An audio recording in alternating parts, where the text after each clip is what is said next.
Halloween forever.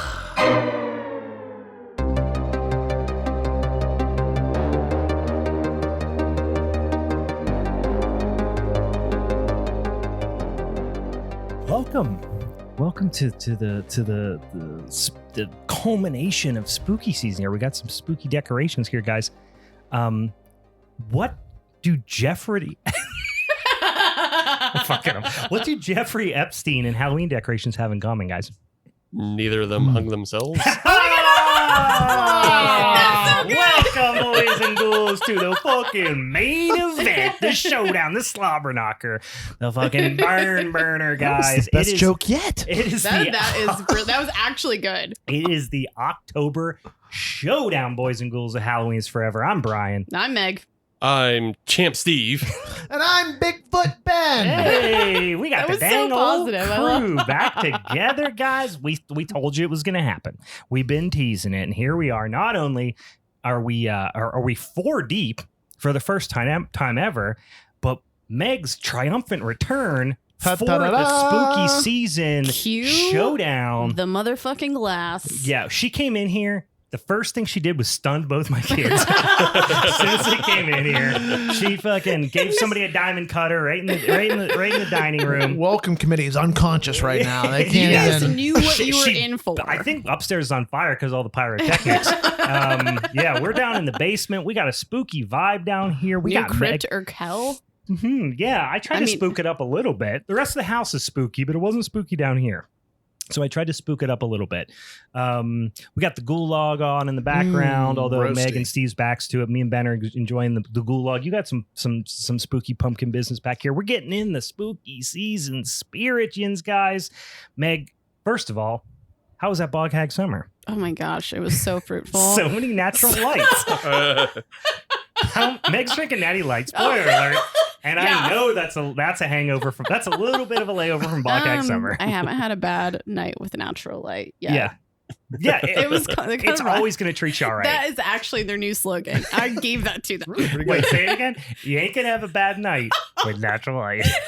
But the You thing gotta is, say so it many more people yinzer. have died in drunk driving accidents after drinking natural Yeah. light, Terrible and they night. had a bad night after natural light, so it's not accurate. No, I've just I gave up the icy light for a little while. Yeah, God. what happened there? Lost that sponsorship deal. No, they just didn't. They didn't like pull their end of things. Yeah. So You said you're my sponsor. It's like, you sponsor me now, and they said no.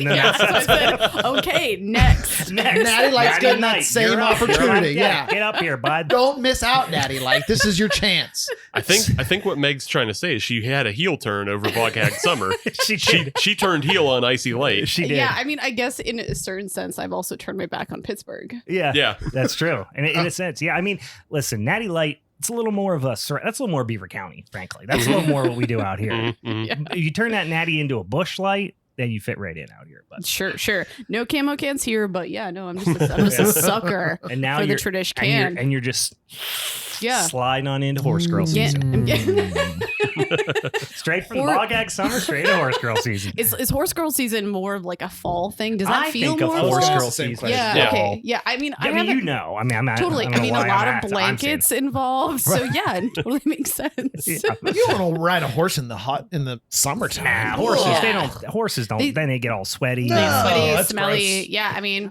totally. You guys understand me so much. You don't want I feel any really Brett seen. in your Natty Light. That horse sweat. Don't go with Natty Light. No. one of the Pass. movies tonight had some horse in it. Do you We'll guys talk know about offhand horse- which one? We'll talk about horse scores. Okay. Well, all right. now that Meg's here, we'll have to give them all horse scores. Yeah. I can't think of which one had a horse in it. Nah, one But of them as did. we go through, One of them I did. think it was yours. did yours have a horse in it? All right, Wow, we'll talk so about all that. of your films like had something that really could, pull me in. And Yeah. I feel really excited. There's a lot of ev- converging storylines yeah, going there's- into this right there's now. just so much going on. Ben, how was your summer? How's things been going over on at Camp Ben? I've got a brand new puppy at home. No shit. Shout out to So Greta. cute. Thanks for listening, girl. Love you. Is this please tell me it's not a Greta Van Fleet. Is that, Her is middle it- name is Van. We haven't found her last Okay, name gotcha, yet, but gotcha, it gotcha. is It's not it- yours. The dog? Yeah. Yeah, it's mine. No, No, I mean like the last name. No. She gets her own. She gets her own. okay, got it, It's got got it. to be like a. She gets It a. should be something spooky, you know. She gets Victorian-ish. Greta's her first, and then she has a formal full name, and we've only had her for like 3 weeks. Yeah, I got it. So it's still very new. I had a hamster in college that was named Madame Lucille Button Peanuts. That was a full name. She went by Lucy, but her full name was Madame Lucille Button Peanuts. we all knew what her name Yeah, was. so my puppy game is great, really good. Strong puppy game. Puppy Such games a on cute. fleek. I'm like On obsessed fleek right with her. now. I don't think people are saying And that. but- yeah, my whole summer was fantastic. yeah. I'm good really to hear. happy to be back in this house, back in this basement. That drive from Bridgeville to here was just, I love it so much. Oh, You wait know, till you get those. to wind down a little bit. I had to pee the whole time. It was perfect. Oh yeah. Was there a gas station? Absolutely not. No, Not absolutely around not. here. Not even around here. You better know which direction you're going. And run out of gas. Oh, yeah. Well, me and Steve, guys, we've been at it. We're in fighting shape. So we'll see Yeah. how these sumbitches stand up because they haven't done it in a hot second. Steve and I not only been doing that, but we've been doing dang old second podcast, Oh my which we'll talk God. about here in a second. But what about second podcast? Yeah. We'll talk about all that hot mess here in a quick sec, but we're going to do a couple of things that we haven't did in a while. Because first of all, we haven't recorded in person in a while. Steve and I have been doing that old intranet recording. We got everyone here in person, so I thought only appropriate to have some spookies and some spicies. Throwback to Just like the our old origins. times. Oh my Yep, God. throwback to it. We have some I'm already beers as well. sweating. Maybe we go around. Let's go around the horn and talk about beers real quick, and then we'll get in these here spookies and spicies. Cool. And we've already kicked off that I have a sidecar of natural light. Mhm. That's already off the table. And then the motorcycle's also natural light. And then the sidecar is a natural light. and then the tailing is also natural light. It's just kind of like a motorcycle It's a train, ride actually. of natural light. Normally when you say sidecar, you've got a drink and then the thing beside it. Well, But no, I mean, I got a beer and a beer. Normally it'd be like a beer and a shot. But I know, you- but I mean, both you those beers are Natty Light. not both my beers are natty light. Is that what you just said? Oh, both of those aren't Natty Light? No. Oh, okay. I was confused. No. I thought they were both Natty Light. Oh, you have this. I did too. Sorry. I forgot. I thought it was very funny for you to call the sidecar Natty Light. I thought they were both Natty Light. No, I know. I need a light beer just as like my refresher every once in Say a while. no more. Say No, more. but I am drinking Winged Creatures from Wayfinder. It's a West Coast IPA. My girl Natalie brews out there, so every time I see a cool beer she's doing, I have some friends mail it to me. It's Hell really yeah. tasty. I've already had one before, but I've also loved this label, and it felt very spooky It's a cool label. for the season. It's a cool Yeah, label. it's It a looks cool like a freaking Amicus poster or some shit. Mhm. Yeah, very cool label. So, It smells wicked nice too. yeah, That it's IPA. super tasty. What do you got over there, Steve? What kind of dang old gloop glop you got over there? It's not really gloop glop, but It's actually clearer than I thought it was. yeah, gonna be. the name would imply gloop glop, Mhm. but it didn't come out gloop glop. No. It's from Masthead. We've talked about them before because we enjoy them, Mhm. and they released a pumpkin spice latte ale, Hell yeah. and it's a 8.3%. So it's got Has it's to got be. Has to be. yeah, it's got the right go for me, Mhm. and also it has a wonderful it's far more coffee. Yeah. I was confused before we got on because Steve was like, "Here, smell it." I gave it a smell. I was like, "That's weird. It smells like coffee." And Steve was like, "Yeah, it's a latte." And I was like, "Oh yeah, I'm just used to pumpkin spice latte things not having any actual coffee smell Yeah. to Right. it. But this actually smells like coffee." But Yeah. and that's almost what I want. I want to hate myself a little bit for drinking it because there's just so much overwhelming pumpkin spice. But that's what I want right now. Mhm. You know? Yeah, I want And it I to be see- like a pumpkin spice smoothie, Yep. yeah. but I want to buy it from a coffee store. Mm-hmm. Yeah, you want a milkshake, but not. Right. Yeah. I want to feel like I'm doing something that's just part of my normal day and not like a 500 calorie treat. Yeah. You want to trick yourself that it's not a milkshake because it was made with ice and cream. It can't be a A milkshake. barista Totally. made it. Yeah. It's different than when I go to Dairy Queen. Yeah, there was no ice cream that went into it, so there's no way it's an actual milkshake. Yeah. Although I did go to Katie's Corner and got myself a root beer float yesterday. Oh, Sick. fuck God yeah. damn, I love a root beer float. Sounds like how my Seriously. mom used to describe ice cream at McDonald's. She would always call it ice milk. It was just What? milk in ice form. Oh, Just literally, she thought it was like milk, just calorie like milk. But it was She sweet. thought- she thought it was. Oh, No. she just thought it was like the equivalent of milk. Yeah. Is Oh, your mom okay. from 1910 or Maybe. I grew up thinking it was ice milk. It's just ice milk. It tastes fantastic. You guys don't even Were know. you guys drinking Ovaltine too? Yeah. while you're at it? Like, Benjamin, you put the milk and the ice together, and then put you. the salt on the outside. That's so right. when you churn it, Make our own. Just put the milk in the freezer. go outside and get a shovel full of snow. You have to put the bucket inside the other bucket of the rock salt, and then you spin it around, and it will solidify. I would, but I have lupus. It's a delicious That's a- treat for the summer. I think that's an old person disease, right? Yeah. Old-timey disease? I don't know. No, tuberculosis is what you're Yeah. looking at. What's lupus? Yeah, sorry if you have lupus, I guys. honestly don't know. Yeah, don't write. We apologize. Shout out to anyone with lupus. Shout out to lupus. Shout out to all the homies with Big, lupus. big ups to all our loop heads. All the homies with lupus. What are you drinking over there, Ben? Woo! What am I drinking? Mm. Well, thing about Puppy Fall is I panicked, ran to Giant Eagle as I had to put her in the crate again. She was not happy She about was it. pissed, So yeah. I No. grabbed when I come on these podcasts, I drink hard and I drink fast. Oh, Yeah. wow. So I had to get clear stuff. So I got a 4-pack of Danville Train from Cinderlands Mhm. and Oh, then yeah. a Bohemian Pills from 4 Points. So I'm drinking Okay. 2 of each of those, and I'm gonna go through probably all 4 of them by the end Shit. of this episode. I Those are both solid beers. Weirdly enough, those are both actual beers that I have had, Mhm. even though 90% of the time these days I'm just drinking Pilsner Kel. And for some reason, on a real Sam Adams kick. So not Yeah. even experiencing Saw any that over local there. beer at all. I need to see what you're drinking too. I need to see this. Oh, yeah. I am drinking Sam Adams. So Mm. listen, I've got a soft spot for the Sam Adams variety packs. Mhm. Been drinking. Oh, yeah.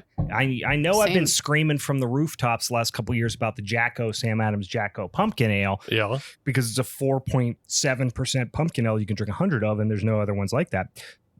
I got the fall variety pack because it's got the Jacko in it. But then it also, the new one this year, it's got, and then it has one called Hoppy Lager, which I haven't tried yet. And every time they do a hoppy lager of any time or any type of German inspired lager, I buy it hoping that it's Alpine Pilsner. Remember the Alpine? Yes. Pilsner. Yeah. Such a fucking killer beer. Yep. But this year they had me hook, line, and sinker because they got a dang old Dunkel, Munich Dunkel in this pack called Flannel Fest. And a flannel And it's got a label. flannel Oh. label. You know, it looks I cozy. feel I like love a Dunkel. that beer could inspire a great Halloween costume for someone. You know what I mean? Mm. Yeah, just wear like a flannel shirt, you mean? Yeah, totally. Yeah. But like have like 5 layers of them. Oh, yeah. and yeah. know, each hour you Mm. just take a different one off and you Flannel give it to fest. someone. Yeah. This beer is good because it's not a weird, because I'm actually not a huge fan of Sam Adams Oktoberfest, which is Yeah. like the number 1 Oktoberfest in the freaking country, but it's too sweet, it's too caramely, it's too out of balance for me. And I was hoping the Dunkel wasn't that, and it's not. It's actually a really drinkable kind of like deep brown lager. It's fucking, I'll drink 100 of them. Fun. Yeah. So we're doing it up. Fuck yeah. All right, let's get into these spookies and spicies, yins, guys. I don't know which one do we want to do first. I'll tell you what we have. I got 2 things here. One of them, we'll start with the spicy. I'm a big flamin' hot guy. Sure. And a lot of people talking about the flamin' hot nowadays Sure. because they got the flamin' hot mac and cheese. Ben looks like he's gonna puke already. Yep. I I thought those Cheetos looked weird. Yeah, flamin' hot, but it's You know what else is going to look weird later? Chili fusion. Tangy chili fusion flamin' hot. You So now they're doing fucking spin-offs. know me though. I feel of the like you know me. spin-offs. Like you know that I go hard for like anything a little tangy, a little lime-like, a I'm little hoping chili. that's what it is. That's surprising that you So- would even say that though. Yeah. I feel like you try to hurt me most of the time. I didn't go crazy. I didn't go with some sort of like nasty, crazy, blow your freaking face off spiciness. That's got a lot of citric acid on it. Yeah, they're It's definitely like going after the Takis. I feel like there's like this sweetness to it that I don't want. And I think it's coming from like the corn, you know, like the Cheeto itself Yeah. that I don't like the combo on. Well, they're definitely going for like, so the 2 flavors that a lot of people are going after right now, sweet chili. Yeah. Everybody's doing the sweet chili thing. And Lame. everyone's going after the hot and tangy Hmm. because Takis are so popular. I feel like they tried to kill 2 birds with 1 stone on this. Fucking both those birds Yeah. just fucking Yeah. flew away, got away. It tastes like a really sour, like Chinese takeout sauce. Yeah. I It's think that's like a good description because, Yeah. like I said, there's like this. For me, like when you say that, I'm like, yeah, there's always like this underlying sweetness because there's sugar up the ass on it. Mhm. And no, it's just not doing it. And then I also had these like mustard pretzels prior to that, and those are perfectly Yeah.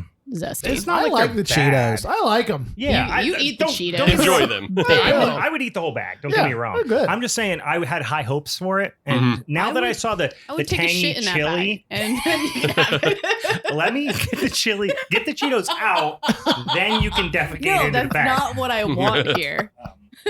So we got some spookies here as well, and here's what I got for yins. I had a couple different things in my hand, but then I saw this handsome devil here, and I couldn't turn him down. This Yeah. is the Scream Get it. spooky. Okay. can get it. Kool-Aid. So you remember Kool-Aid, all-time best flavor of Kool-Aid that ever existed. Sure. Popping candies, and they're these little pouches. Oh, yeah. There's It's really tropical satisfying. punch, which is blue. There's The shape is cherry, and satisfying. there's grape. Yeah. So I'm gonna go. Well, you guys got one of each, perfect. So I get to choose whatever I want. I'm gonna go tropical punch. I mean, I'm not Brings a me back to fucking this. I don't agent. know what the How do I brand open was, it? but there was a push pop, like a frozen Minute Maid drink that you could.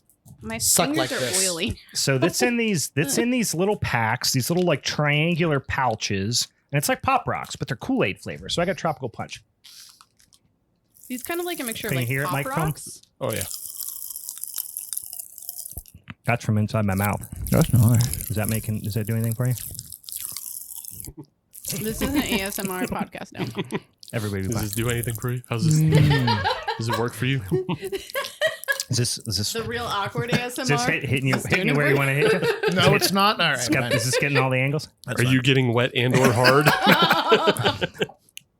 That's the Yes answer to and that yes. is 1,000% yes. There's no way you can't when you have 4 grown adults My opening God. your mouth into into the mic. into the mic and you're hearing all these popping sounds. You're Yeah. like, that's happening deep inside my oral cavity. You guys, Yeah. I'm a fan. yeah. That's just like That's ASMR fun. the shunting. Like you're surrounded by noise and pop rocks. So Mhm. Ooh, if we could figure out a way for that to go like one earbud and then the other earbud Yeah. and then a different set that's like one's on your butthole, Oh one's my on, God. like on your perineum. Everything. Guys, for those of you who aren't doctors, perineum, that's a little spot between your asshole and your genitals. Yeah. Come on, guys. All right, guys.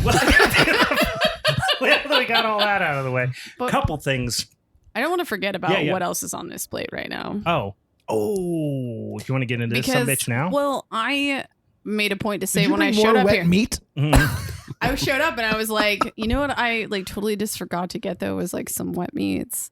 And Brian slowly pulled out of his pocket a Tijuana Mama. Big old slimy Big boy. old Look how Tijuana Mama. slippery it is. Oh man, All love right. me a Tijuana Mama. We don't have a knife, but we I have a could. knife. Yeah. Here's what I'm going to do because I'm a nasty boy. You gotta pinch it. Yeah. Well, I'm going to go like this. Hug me off a little hunk of that, would you please? Are you gonna put some of that on it? And then I'm going to get this fucking little Pop Rocks, you guys. You're gonna put that on I'm it. going to get this. Can I suggest maybe the grape instead of the cherry? Really? I will You try. think I'll that's Yeah. a better compliment? Yeah. I'll try cherry. You try grape. Because I'm just thinking of like how there's Coolicles. Oh. And like a lot of the time people go with grape for Kool-Aid Coolicles. But I mean, you know, I've you only do ever you. heard cherry. okay. But you're going that's not grape. even the reason I thought. Here's the stupider reason that I thought Sure. was if you were going to cook pork, what fruit would you maybe put with it? And I thought Oh. cherries over grapes. Sure. But none of these things are real foods. So this No. is a complete moot point. Okay. That's that's I'm like putting the cherry worst on top version mine right of now. Ooh, like schnitzel. I'm gonna go naked. Yeah. I'm gonna go naked wet meat. you're a naked wet I'm meat. going to go. Cheers. Prost. Strovi. Dab it up. Nastrovi. I don't hate it. Grape was a mistake. Hard mistake on the grape. Okay. Cherry was. Hey, should have went with your instincts. Don't listen to me. Who's the master? When it down. Who's making you watch Fast and Furious right now? No. Who's the person? What does that guy know? Who's the person who is He loves to on a watch you monthly in pain. basis gaslighting me Yeah. to do terrible things? Boom G again. Yeah, gotcha. That was. I didn't hate the. I love me a Tijuana Mama. God How as a pickled sausage is that less sour and tangy than those Cheetos? Yeah. damn. Yeah, Mhm. or and spicy. Like the whole thing is just dramatically. Yeah. It's a pickled sausage. It doesn't even have the benefit of all the yummy dusting on it. No. So much better. That's Guys, so good. don't be scared of the wet meat section at your local convenience store. Or the pickled you know, egg section. Oh, go in man. there. Don't be scared of Get anything 'em, in there. Get 'em. Come on. Enrich your life. They're there for a Go to reason. JR's, get it in bulk. Get a whole bunch. Get a carboy full of fucking pickled eggs. Okay. I love that. Before we get into this here movies and explain what the fuck is going on with this Showdown situation, couple things. First of all, if you're interested in listening, we get a lot of new listeners this time of year, right? So if you're just hopping on, listening for the first time, welcome. We also do minisodes every damn Monday. First Monday of the month, we do what's called a dang old Showdown episode. That's what we're doing here. Showdown episodes where we get a topic, gets pulled off of 3 different topics, get pulled off of this big old spinning wheel, and then our social media friends and listeners vote on it. We get a topic, we pick a movie that's associated with that topic. Me, Steve, and a guest, we each pick a movie, we argue about it. Somebody gets powerbombed through a chair, somebody takes a belt upside the head, and ultimately we vote, and somebody takes home the sumbitchin' championship strap for the month. This is a little bit different because this is the main event. This is the Wrestlemania, if you will, of our calendar. So we're doing a fatal 4-way match. So now we're throwing Ben in the mix. His veins are popping out of his neck right now. And instead, Ben, for some reason, started juicing. He started a cycle of tests, and we didn't ask him to. No. he came in here. Brian sent me this message like a month ago, and I'm like a gram of gear every freaking day. I don't even. He ripped the door off the hinges when he came in here. I ran here. You're scaring his children. I ran here. Nobody sees, but he has a fanny pack. That's where he keeps his gear. Because I got to shoot up in the bathroom. halfway through this That's where he episode. keeps his gear. Well, this is going to be a dang old slobber knocker because we got 4 of us and we didn't even have a topic that got picked off the wheel this time. The movies came off the wheel this time. We've done something similar in the past. This year, instead of doing the John Carpenter wheel, we dubbed it the Wheel O Ween. So me and Steve, we found 69 tasty Halloween movies. Nice. Put them on the Wheel O Ween. We spun it 4 times in order, and then that's the movies that we ended up with. So if you want to contribute to this madness, or if you want to use some spooky ooky shit on the internet, come over and follow us over on the social medias. It's at Halloweenest Forever. Or just type in Halloween is Forever on one of the gang old social medias. Instagram, the Twix, and the Shippy Tight over on the strings. What's it called again? I feel like Sometimes. you're getting more. You're getting On the like threads. more Threads. grandfather-like Yeah. when it comes to social medias. The more you have to talk about it, I kind of love Yeah, watching the everyone knows progression. what they Like you're are. getting gray Like, what am I gonna haired do? Tell- as you mention it. Am I going to tell you like, oh, at this one it's at this, and at this one it's at? Just type in Halloween's Forever. It's going to come up. You know what I mean? It's going to come up. right. Just You're put right. it You're in the old. Go to http:// www.computer.com and then type it in to the search engine, and then it'll tell you where to go. It'll give you all the deets and the dats and the boops and the bops. Okay. We also, I would be remiss if we did not say we also have a Patreon now. We've got Halloween's Forever, patreon.com/Halloween Forever. You go on over there and Steve, tell him about it. It's troubling. I'm struggling to get all the information out about it because I just had a really tough day of talking about it with my therapist, and it's rough. It's rough. So Steve, tell us about it while I grab another beer and self-medicate. Over on Patreons, we've got 2 tiers. One of them tiers, we call it the Scamps tier. That's where you get a couple 2 treat things out of there. You get like extra reviews. You get a little extra content. Sometimes you get your episodes early. You can also get them without ads, you know, if we get sponsors. So things like that will happen over there on the Scamps tier. But that's not the bread and butter. The bread and butter is the Rascal tier. Rascal tier. Rascals. So on the Rascal tier, you get all the stuff from the Scamps, but then you also get access to our Discord. which means you can jump on Discord and watch episodes happen live, except for this one because we're doing it in person and don't have a computer hooked up with a bunch of stuff. I literally got my hair cut for this episode. Oh my God. I wanted to show you all my new fade. It's really good. It does look really nice, Ben. It do be tight. It's fresh. Okay. We'll take a picture of your new fade and then put it up on the Patreon just for the Patreon listeners. We're gonna shotgun a beer before we leave anyway, so there'll be a video recording All of right, you. all right, so cool. it's all gonna happen. Got to be Yeah. a profile though, so you can see the fade. Yeah. So that'll go up on Rascals tier. Okay. Everybody gets to see Ben's fade. In lieu of not being able to watch this episode happen. That's fair. But Same. usually you get to jump on the Discord, you watch episodes happen, you comment, you can interact with us. You can just also just message us on there, and if you have episode suggestions, things like that. And then the other thing you get is the monthly exclusive podcast, Family is Forever. Brian, I feel like you going to therapy to talk about. I mean, it's having one a- of the things I'm talking about. I don't like it. So Steve has gaslighted me. Like it's really progressed from like this might be funny to like we're doing it to like you might lay down in traffic as a result of it to I think this is some sort of psyop that Steve I thought at first Steve's just gaslighting me. Then now it might be a full-on like government psyop, and I don't know who to trust. Definitely not Steve, Definitely but not also Steve. maybe not. I think even my therapist might be in on it. Oh. It's hard for him to tell. His social media has turned on him. Oh. Other people in his life have turned on him. Yeah, because they all like it. No, because it's just infiltrating my life. Oh. Like now it's just like Now you have I to, like, never. talk about I it? went 20 years without ever crossing paths with Fast and the Furious, except for just casually. You know what I mean? Like I would see a dumb trailer for it or a movie poster or some dumb promo at a store, whatever. Now all of a sudden, it's coming up my Instagram. Fucking feed. It's coming up. It's just Dom. Do you like is, cars? Yeah, it's now everyone thinks I like cars. It's I don't know if unpleasant. I- My life has been hindered significantly by it. I don't know if I told you about this time, like this past winter when Aaron, my buddy Aaron, you guys all know Aaron, and I went to Seattle together. And when we were in the hotel, I'm like half asleep and he's like browsing through the TV.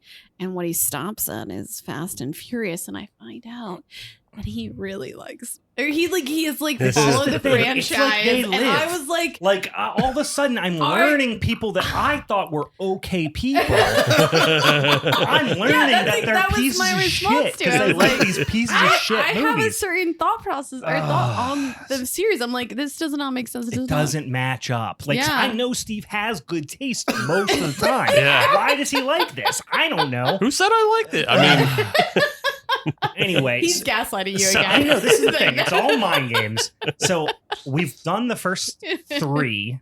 We're about to do the 4th one, which I think is just called Fast and the Furious again.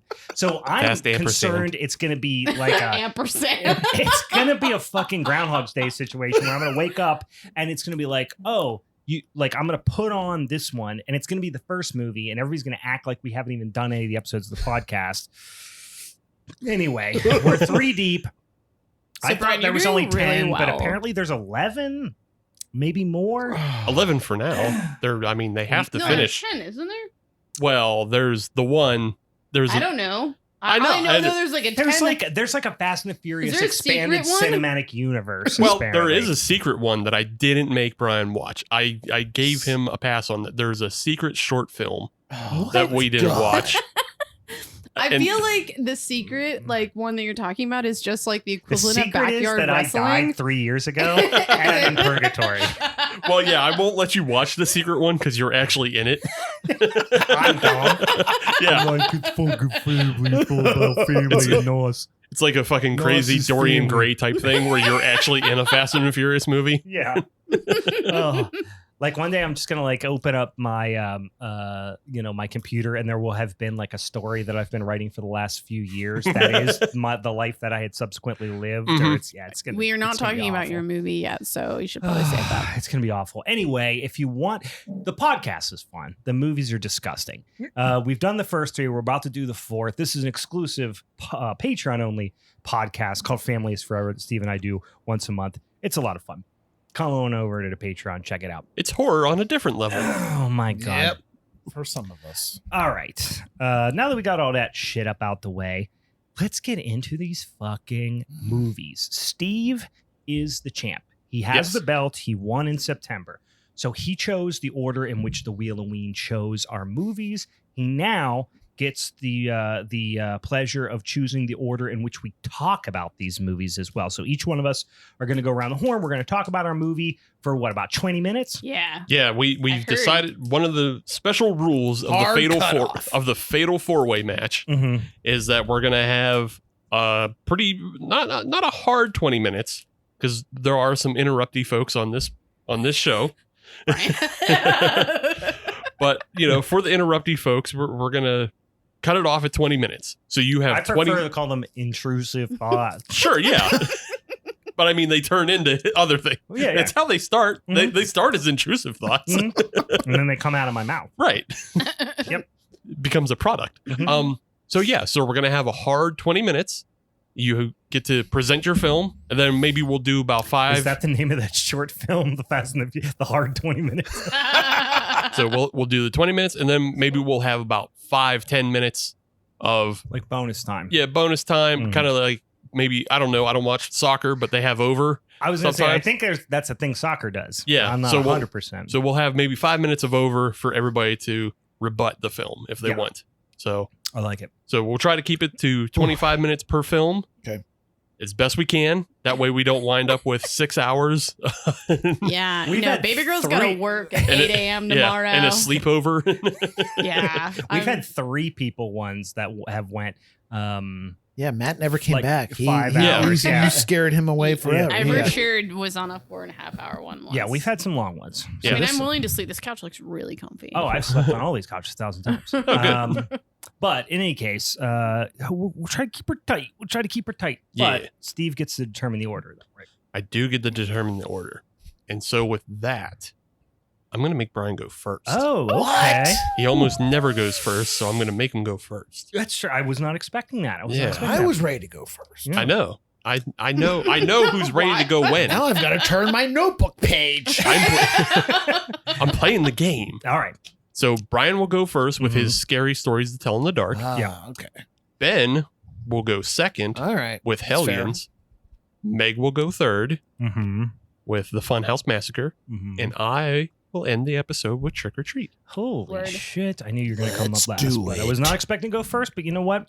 Primed, ready to go. Got that those 1st You're drinks mentally pulse- back in the game pulsing after through my talking about Fast veins. and the Furious. I had a fucking Tijuana Mama with some Kool-Aid Pop Rocks on it. You want me to go to my fanny pack before Ready you to get started? fucking You party. want? You Yeah, want a I'll little? just pull one butt cheek out and you just shoot it straight in. I'm gonna get you ready for this. So the Wheel O Ween selected for me an interesting pick. I got Scary Stories to Tell in the Dark from the year of our Lord, 2019, directed by Andre Overdahl, also director of Troll Hunter, which if you haven't seen, Oh, I love gem. that movie. Love a Troll Hunter. Yeah. Also, Autopsy of Jane Doe, totally serviceable movie. It's fine. Anyway, so he's got some horror under his belt. So this is an interesting one because it also is heavily influenced because it was a writer credit, but also producer and undoubtedly some other involvement there with one of the absolute modern masters of horror. Oh my God. Guillermo del Toro. I almost said Benicio del Toro because I just watched that Reptile movie on Netflix today that he's in with Justin Yeah. Timberlake. He's a master of something. Yeah. Yeah. So, I was like, his name is not Benicio del Toro. I'm sure. Stop trying to say Benicio del stuck in Toro. my we brain, watched you go didn't through want that. Yes. Didn't want to say anything else. Guillermo del Toro. And it feels like influenced by him a little bit. We'll talk about it. In any case, so this is interesting because I have a long-standing personal connection to this movie. I'm interested to see if you guys did as well, because this is based on a series of I would say not even young adult, spooky children's books, right? A la Goosebumps age type of horror. Extra spooky, like Extra 12 and up. Yes. Yeah, like totally. I was introduced to them before I ever even kind of conceived that I could watch a horror movie. Yes, same as well. One of the first times just literally getting the absolute piss scared out of me was reading these books. Well, that makes sense because these monsters would scare only a 12-year-old. I wasn't. Listen, also, I need to lay this out here, and I need you guys to be on the same page with me. This is a PG-13 movie based on a children's book. Right. I did not pick that. The wheel picked that. Sure. Hocus Pocus was also on that wheel, guys. So you have to... Hubie Halloween was on that wheel, guys. So you got to give me some...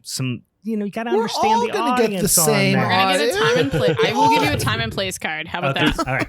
There's So- leeway, and then there's some other things in this movie. Okay, guys, I haven't even started talking about the movie you rat fucks. So, this is based on a book series that was started way back in 1981, written by a guy named Alvin Schwartz and famously illustrated by another gentleman, Stephen Gamble. There's 3 books in the original series. I think they've come out with more since then. They've re-released them since this movie came out.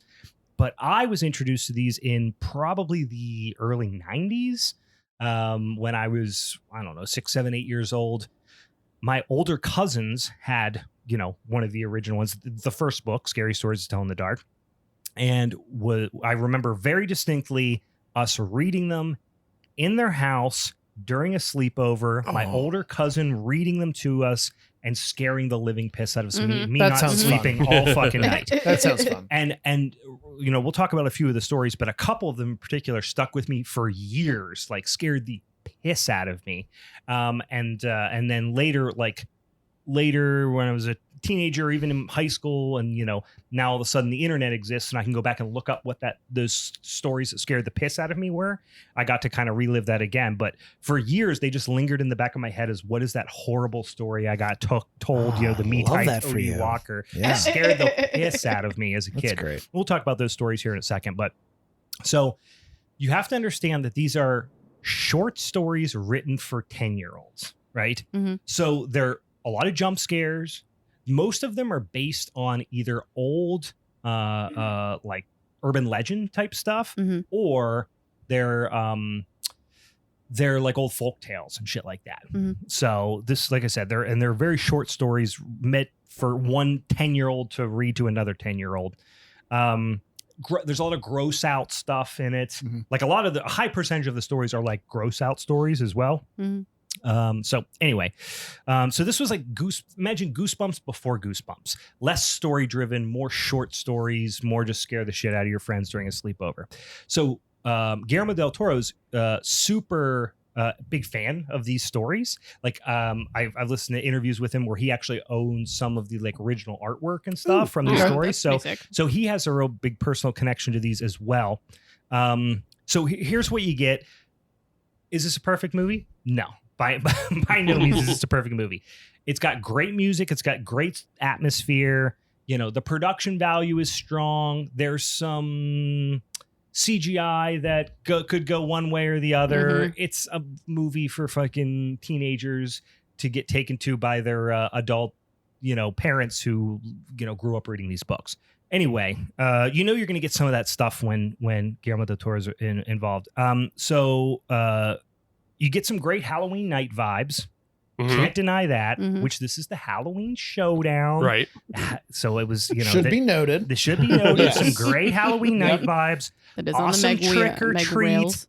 And I like, and there was a couple movies in that we talked about when we talked about our favorite trick or treat scenes in a recent minisode, where I love a good old wholesome trick or treat scene, but I also like a kids doing bad shit Halloween scene too. A mischief. Because that was my most memorable Halloweens. Yeah, I remember dressing up as Power Rangers and going around getting candy. That was great. But my most memorable ones were like flinging eggs, smoking cigs, My God. smashing You're such a mailboxes, rebel. doing Jesus. being a I was piece a goody of two shit. shoes. No, I was a real piece of shit for a handful of years, and those were my those were my best Halloween memories. Like throwing eggs and toilet paper in Yeah. people's Yeah. houses You and shit were like that. these movies. I never did that kind of stuff Mhm. ever, but my most memorable nights of Halloween were like driving home on the night before Halloween and seeing if anything was teepeed. Oh yeah. And like, oh my God, that pine tree. Oh, yeah. I can't believe they did that. Well, the I will remember so vividly going to Mario's Giant Eagle right down the road, Elwood City, going in with me. I was probably I know how old I was 14 because I was with my two friends who were 16 and had just gotten driver's licenses. And we went there and literally bought a bunch of toilet paper and eggs, like lurching, like Leave it alone. the thing. And they My just looked God. like like not casual at motherfuckers, all. really? And we were just like, and we did. We yeah. got to shit real bad. We gotta poop and then we got breakfast to cook. I don't know. But yeah, we literally went the night before Halloween, had the balls to go into Giant Eagle and buy eggs and toilet I paper. serious question though. Like, were you able to take them, buy them? Like, did they Oh, sell no, what are them? they going to do? No, you can't buy these things? Oh. Fuck you. Plus, also, we were, I do remember having a conversation when we walked into the store that we were going to make sure that we go to like the teenage cashier and not like the Sure. old lady who's Yeah. giving Right. shit. Like this, They they're going to like think give you this a is nuts funny. as you're yeah, leaving. exactly. Yeah. The old lady would snitch. Yeah, she's a Yeah. fucking narc. She already called your mom. Yeah, she called my mom. Anyway, so I like the bad kid shit. So you get Tommy right off the bat, who is a super hateable. I won't go through all the characters, but just some of the highlights we'll get through, and then some of the a high point, some of the story. Early in the movie, you get Tommy, who is a really great hateable bully because one, he's a snide little shit, and And two, he's ugly. you feel like you could probably whip his ass. Yeah. Yeah. But he's Yeah. fucking nuts. Right. You know what I mean? Yeah. So you're like, he's gonna go way over the top with stuff. Mhm. But like he's a scrawny little fuck. Like you feel like you could take him, but he's But he's looking out, to kill people. he's like literally he out of wanted his to mind. murder somebody. Yeah, he's out of his mind. But I mean, you when you learn, like, it's not at first, but then you eventually learn that he's like white trash, Yeah. which makes sense. Like, Yeah. because I knew They so all many are. kids. Oh yeah. Yeah, I knew so many kids who were bullies who were also just white trash because they were Mhm. getting probably beat at home. I think Totally. we've told the story about the brothers who were like 2 years apart, but were in the same grade that grew up near me. That I used to beat. buddy. I used to get into fights with all the time. They used to gang up on me, and I literally used to get into fist fights with these kids like twice a week. And then one time, my dad told me like, "All right, they can't gang up on you. That's fucked up. Like you Yeah. can fight them one on one. If one of them whips your ass, great. But if they gang up on you, you can't."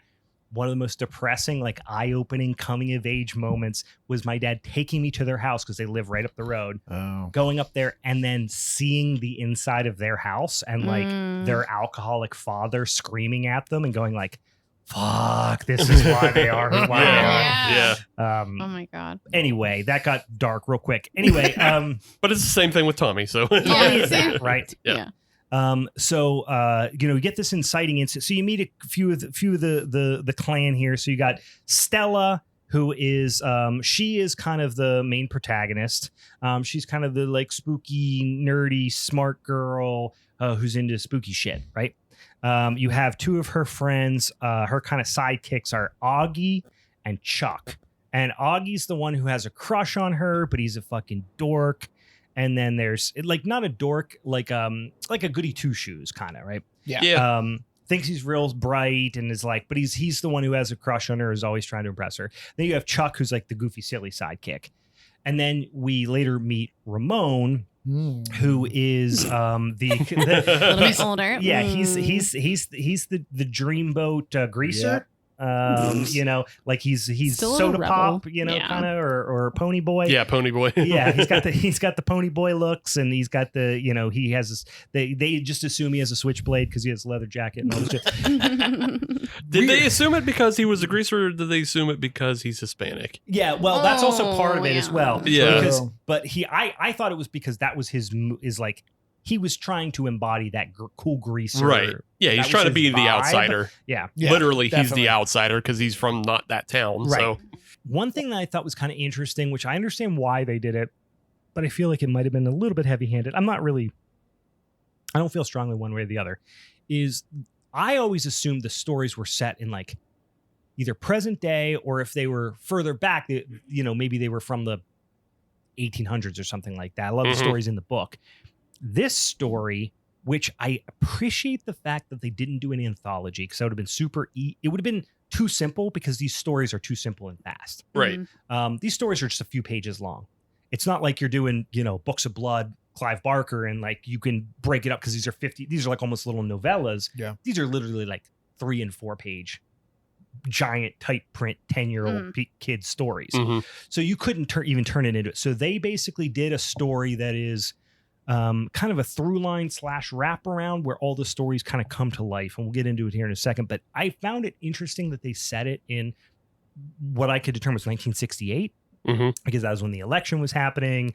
This is when everybody's going to Vietnam, and I think that's also the year Night of the Living Dead came out, which they suggested it came out that year. So I don't know why they felt the need to set it in 1968 and give it all these overtones of the Vietnam War and all these like racial things. I understand that they wanted to make it seem like, first of all, every movie that came out in 2019 had some sort of racial story associated with it, I think, because it was like the rise of, pretty much from 2016 to 2020, there was some sort of like racial thing happening there. Because obviously, like, this is when all these fucking racists became super emboldened. Right. So like that was like on the top of everyone's mind. And then I think also they decided that they had to give it some real world stakes. It couldn't just be spooky stories coming to life. It had to be other outside things happening, which is a very Stephen King-y thing to do. I felt like there was a lot of Stephen King influence. It was definitely an attempt, and probably the biggest connection between the two, though, of the real world and the stories is when they try to link Ramon and the fact that he's essentially a draft dodger. Yeah, they try to link that to like his fear of what might come out of the book. Yeah. And like that, the book might make him just fucking like up here in the jungle or some shit like that. Yeah. And we'll talk about how we felt about that here in a second. But there's an inciting incident where basically they throw some steaming shit into the bully's car. They get trapped. They end up going into this house, which was part of their plan for the night. They go into the local spooky house. Then they get trapped in there by Tommy, who's a fucking asshole. Anyway, they come to find out that this, Stella, she's kind of the lore keeper here. So she talks about Sarah Bellows, like local family from whatever fucking 100 years ago or whatever, who she died. She was locked in this little room. They ultimately get some spooky shit in the house that happens. They find Sarah Bellows' room, and Stella finds her book. They all are pretty spooked out by all the shit that happens in the house. Sarah Bellows is actually a story called The Haunted House in one of the early books. And then they chose that to be like the overarching story for the rest of the stories. Cool. Which makes sense. Yeah. So, they saw some stuff in there. So everyone believes something creepy is happening. I won't get into all the stuff that they see just for the sake of time, but everyone knows something spooky happened that night. Tommy locks them in there. And eventually Stella's like curiosity gets the better of her, and she reads something that she kind of summons Sarah Bellows. Because she's a writer too. Like she is a writer. She is into this. She knew this. She wanted to see this. Yep. She's the one who took them here, right? So the next morning they find out Ramon's car's all fucked up. The bullies fucked it up. Wrote racial slurs and shit on it. Stella has Ramon stay at her house. They kind of get, they have this connection, this budgeting connection here. And they see that the stories are written in blood, and they realize that when they are seeing the stories written in the book, they are simultaneously happening in real life. So the first one happens kind of out of their purview, and it's about Tommy, the asshole bully. And he gets home, he's hammered. The mom makes him deliver eggs in the middle of the night, as one does. Earlier you were briefly introduced to the scarecrow in his family's field called Harold. Always hated Harold. Yeah, he's smashing bottles on Harold and all that sort of thing. Throw PBRs at him and all that shit. So now Harold is, Ramon and Stella are reading the story that's being written simultaneously, like like a ghost is writing in the book. They're watching it be written. They're getting freaked out, and they are seeing. No, at this point, they're just reading it, right? Right. They're just reading. Yeah, it. they don't see what happens to Tommy. They're reading it, but it's about Tommy, and they're like, "Fuck, this sounds like it's about our dude Tommy, who's an asshole." And in the story, ultimately, Harold, the creepy ass scarecrow, stalks. Get it, stalks. Stalks Tommy. And you get like a good mix of practical and CGI effects in here. And Tommy ultimately gets, pitchfork kebabbed, and then starts to grow fucking straw out of him, and he becomes the new Harold, basically. And that's the end of Tommy. So that's that little standalone story. And you're like, oh, that. And then they're like, wow, that sounds like something, that sounds like we're talking about Tommy. Well, the next day, Tommy doesn't show up to school. And it's dun, dun, dun. Maybe that's what happened, right? There's this whole side story with this racist cop that's after Ramon. Yeah. He's a piece of shit. We'll get back to him in a bit. But the book starts doing an old monkey paw situation by like, she tries to get rid of it. They try to burn it. They try to do all the stuff with the book keeps coming back. Can't get rid of it. And then they find the book starts writing. And that's when they get the first story, which was a really memorable story for me. Not a scary story. It was more of a gross out, which was the big toe. Mm-hmm. Actually, it was kind of scary because it was like a lot of the stories are like tension building, what's coming, and then there's a jump scare. But this one was a gross out one as well. So Augie, they're talking to him on the old walkie-talkies. Oh, yeah. And Augie is eating some cold stew out of the fridge, as one does. I was making soup when that happened, when I was watching that. Yeah. Like, literally that Check moment soup, that like, scene, I was like, making some soup. I'm like, what the fuck am I doing right now? At this stage in the movie, are we led to believe that they, like, I guess whoever entered that house that night is now cursed in a way? If we don't know these stories beforehand. So, it has to the be house? Yeah. Sarah because, Bellows' house? yeah. Well, she kind of knew the story of Sarah Bellows, but they didn't know all the details. Yeah. So they knew that. So why is like there has Tommy to be, right now I think getting it's because fucked? I think there's something to do with the connection with Stella. Okay. Well, I think because she had a connection with the book, which is why she was, I think, able. And she also summoned Sarah Bellows. Yeah. So like she actively was like, Sarah Bellows, tell us a story, blah, blah, blah. Yeah. She so just keep writing. Yeah. That kind of woke her up. And then, her whole thing is, I fuck up these townspeople kids because I'm getting, I'm getting back at them for all the shit that happened to me. We learn about that later. Yeah. You get the big toe story. Basically, it's a creepy person. Somebody puts a toe in some soup. Fucking Augie eats the soup. It's gross. He pulls the toe out. He eventually gets, grudged up in his room, basically. We get another one called the Red Spot, which was a really memorable. They tried to pick the most memorable ones in the book. I remember both the Red Spot and the big toe. Mm-hmm. And then I have like a vague memory of Meatai Dodie Walker, but I didn't remember the story well enough. And it doesn't. Man and the Meatai Dodie Walker are two different stories that they merged together. Okay, yeah. Okay, yeah, because it didn't ring. It didn't ring when I was, watching it. They combined them together to make them make sense. Those were two of the most memorable ones from the book, but we'll talk about it. But those are two different stories that they tried to converge together here. So you get the Red Spot, which is where it's not Augie, it's what's the other fucking guy's name? Chuck's sister Ruth has like a big Ruth has a big like pimple on her face. It ends up being a fucking spider's laid eggs in her face. Mm-hmm. Yeah. Spider comes out. Yuck. You want to hear a weird side story that you can give him an extra 30 seconds for?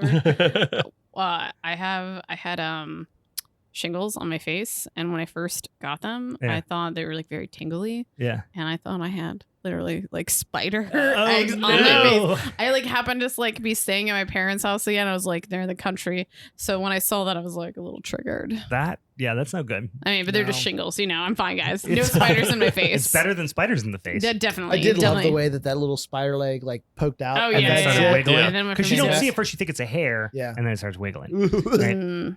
That's pretty good. You get, we eventually get introduced to the Jangly Man, who is a character actually from a story called What Did You Come For? I think it's called. And the Jangly Man is just like, exactly what you'd imagine. He's like a creepy crab walking, creepy monster guy. He kind of had some Beetlejuice vibes. We're talking about the jail guy. The one who's in the jail. Yeah, he has some Beetlejuice vibes. Like what he's there. I mean, in the story, you just get like a very vague outline of what he looks like. Yeah. So, they took some liberties on this. Yeah, they can make it up. There's this whole side story about like servants at the house, and they go and see the servant's daughter. Like none of that stuff really needed to be in there as far as I'm concerned. It didn't add to anything, especially because they didn't provide any solution.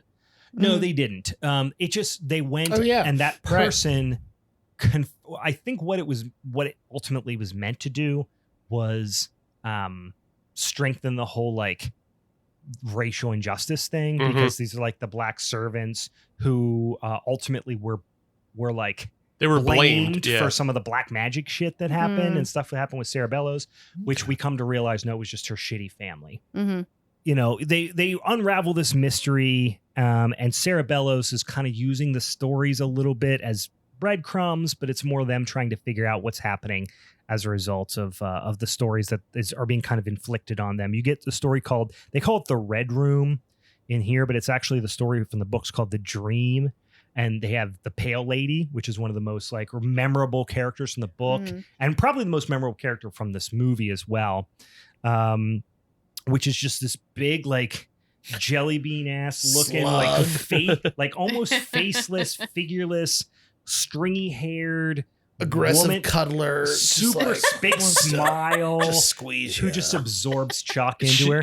She looks like if you go to like the original animated Alice in Wonderland, she looks like a naked version of like Tweedledum or Tweedledee. Yeah, the face, yeah, you're right, and the shape too. Yeah.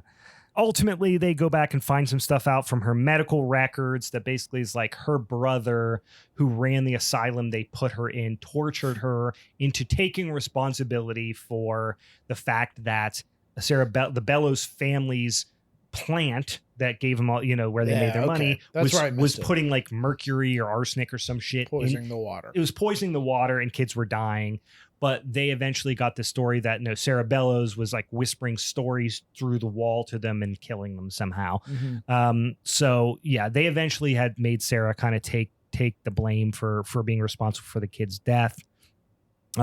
Basically, the brother was giving her like he was Revolver Ocelot. He was giving her electroshock, fucking torture, therapy, quote unquote, to get her to admit to poisoning these kids.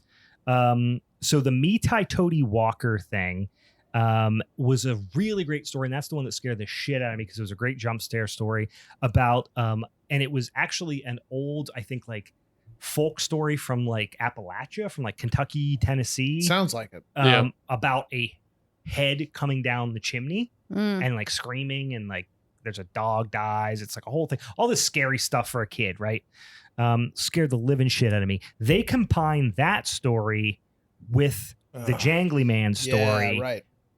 To make, because they were just trying to, I think, shoehorn those two stories in there a little bit.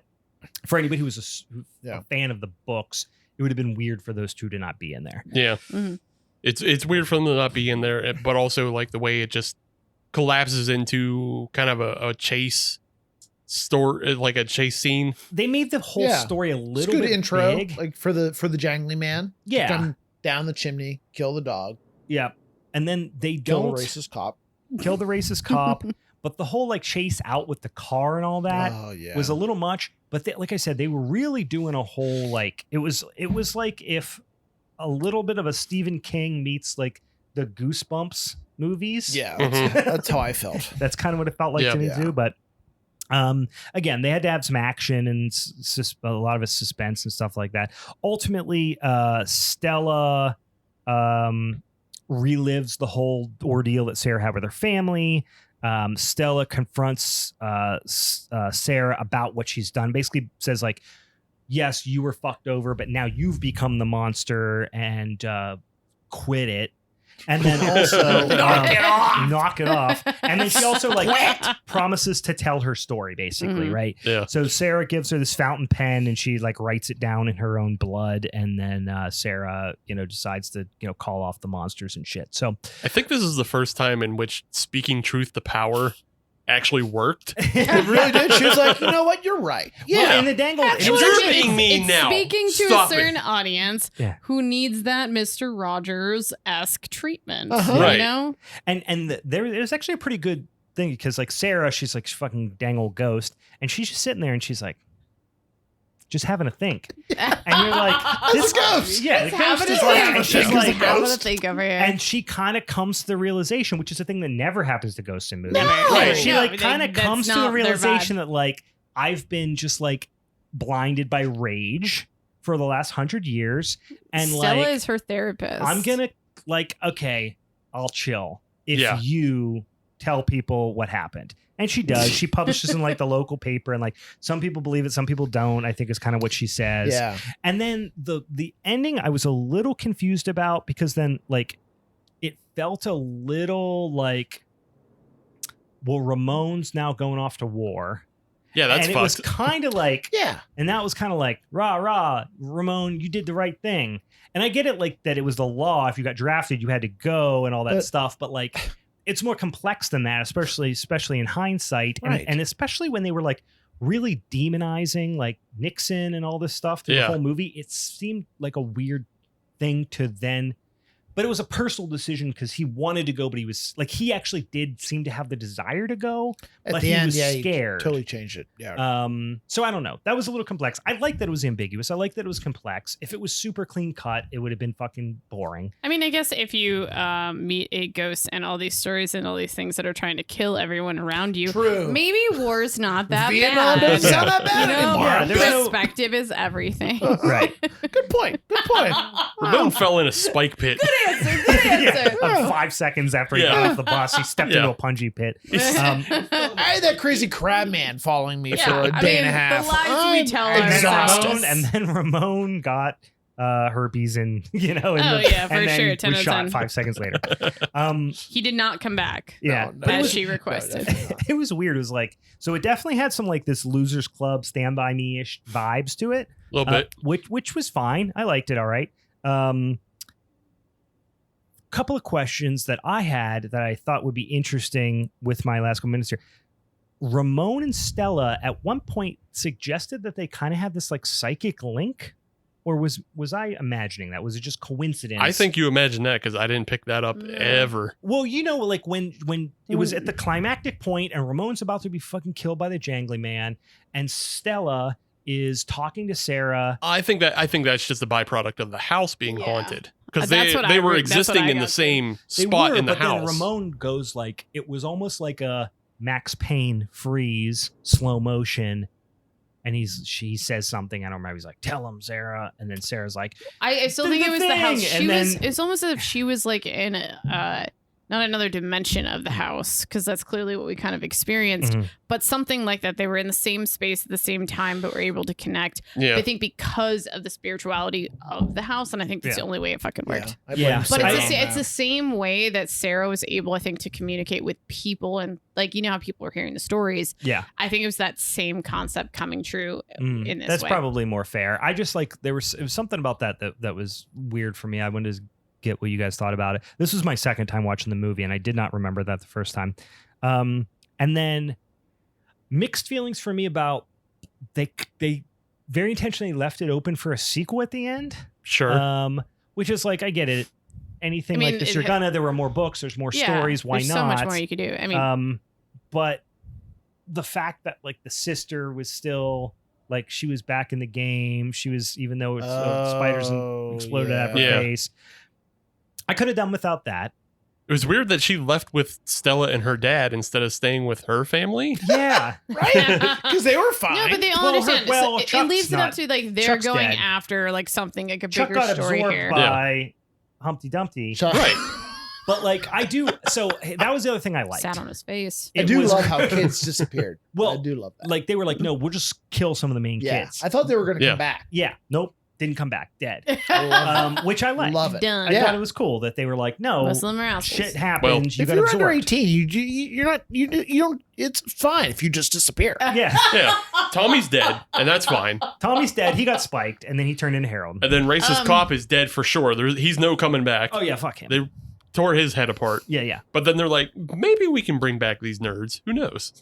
Might be. Well, and that was kind of the whole thing is like, we're going to find a way to bring him back. They didn't find a way. No, they didn't find a way. I mean, I feel like he's goo. with this film, I think some of my takeaways just got through it. The whole thing is obviously, besides the childhood connection I think most of us had here with it, was that like the way they presented the film, it was like touching on how when I watch Riverdale, it has that same sort of vibe where, you know, certain tropes that you're just like trying to hit on to like attract a younger audience. This isn't a hardcore horror nerd movie. Right. Yeah. So I feel like it's a great film for not only us nostalgically just to watch and be like, oh, I remember this, but also to attract a younger crowd who doesn't want all the horror, but this might be a good intro to that for them. And I didn't watch this nostalgically at all because I don't know any of those stories that you guys are talking about. None. Yeah. But I How old appreciate are it. you?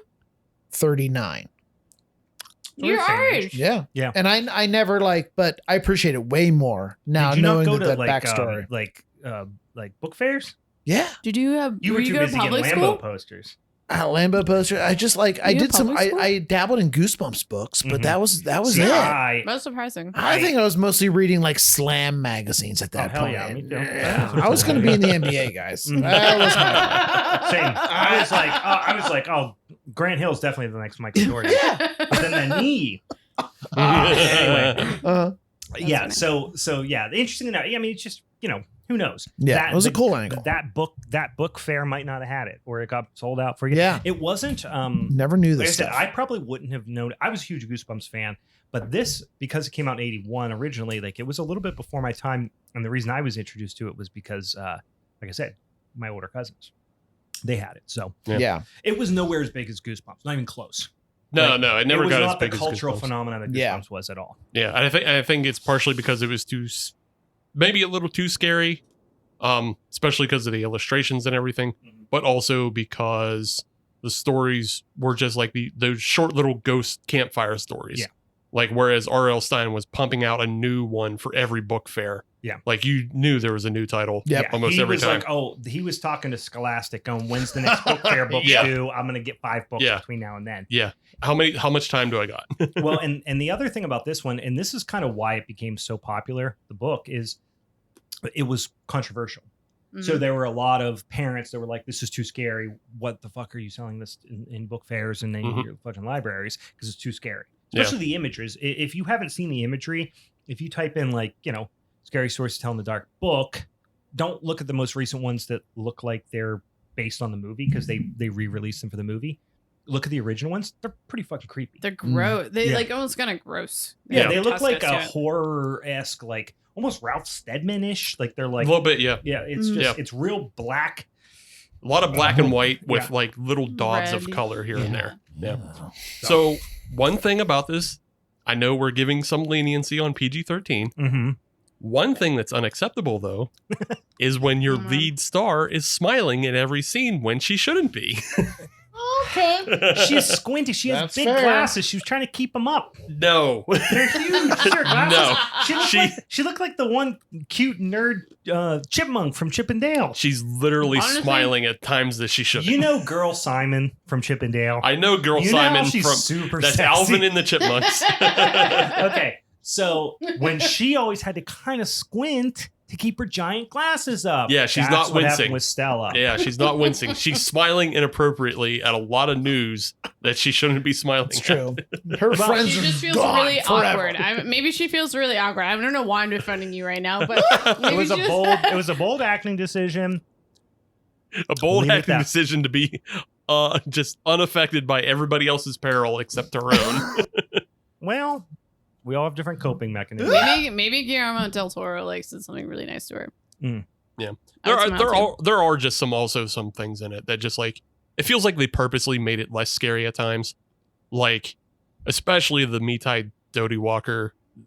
A lot of his Spider-Man jump arounds and things like that is just like silly stuff. Yeah. Like you didn't need to make it could that have way. been him stalking creepily in the in the dark kind of turkey jerky stuff. Yeah, But they turned him into like he felt a little super villainy. yeah.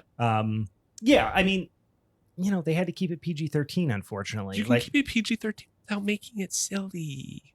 Now it's tough. I mean, like the days of Poltergeist being PG-13 are in the fucking past. Like that would be a hard R now, you know? Probably. So, yeah. Like, I don't know. This is definitely not for horror fans, which makes it difficult to talk about with horror fans. Yeah. But like, I remember being really excited about this because this project was, it was hinted at, and it was like kind of in the media for like years before it actually happened. Mm-hmm. And then when he finally said it was going to happen, I was like, oh, hot shit, this is awesome. Like I was really excited.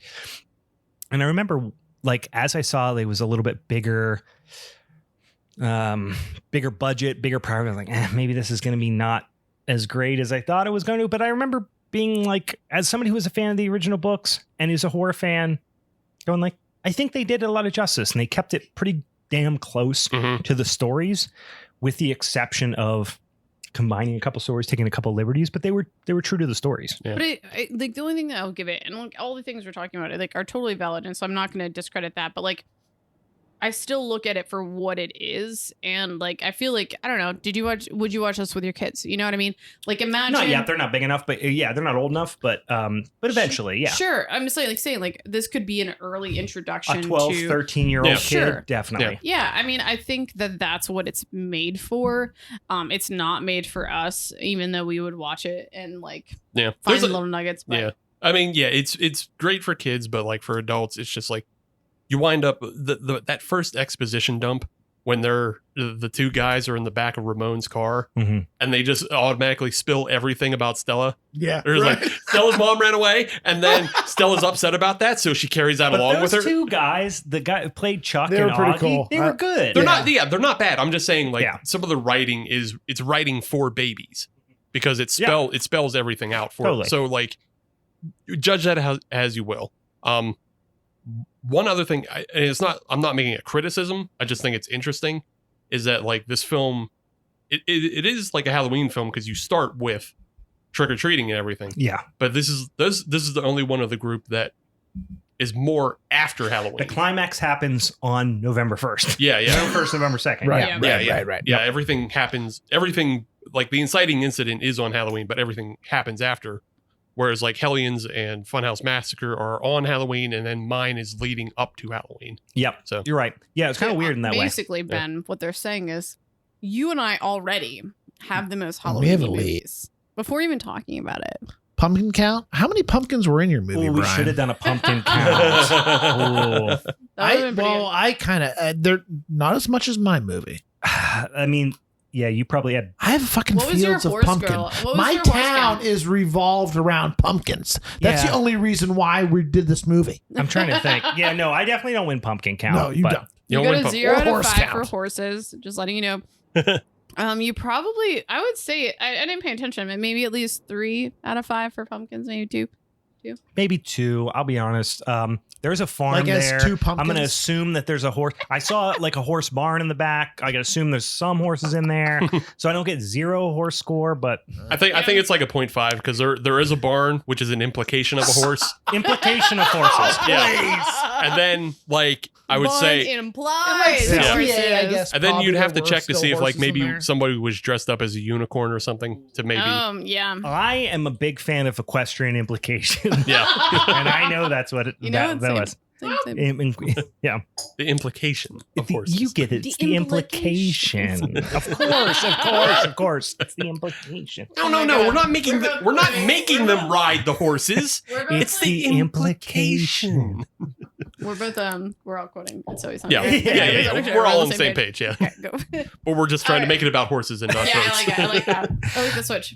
Okay, so that is Scary Stories Tell in the Dark, guys. Up next, Benjamin. My turn. Let's tell us about 2015's. Is that the year of our Lord as well? All years the year of our Lord. Good. Is it because it's Canadian? So it might be like the year of the moose up there. The year. I forget how their calendar goes. I think it's a woodchuck. I think New Year's 2015 is the year of the calendar? wood. Is that a Well, the thing? last time I went to a Canadian restaurant, I looked on the placemat, and I think 2015 was the year of the woodchuck. Okay. All right. But we're going to talk about we're going to talk about it's a woodchuck up in these yeah, parts. they call them woodchucks up here. We got groundhog down here. We're talking about pig. Oh, dang old whistle pig. We're going to talk about Hellions Hellions from 2015. All right, so yeah. Hell yeah. This is me. Hellions. Meg said it, and it was fine, but the look on her face I that it was mad that I- genuinely I'm mad clever. that I said it. I take it back. Everything back. I have googly eyes on my finger now, so Yes, you do. this makes up for it. This is who's going to be talking from now on. Separate intrusive I think thoughts. that's what it is for, actually. Meg called in her Socko.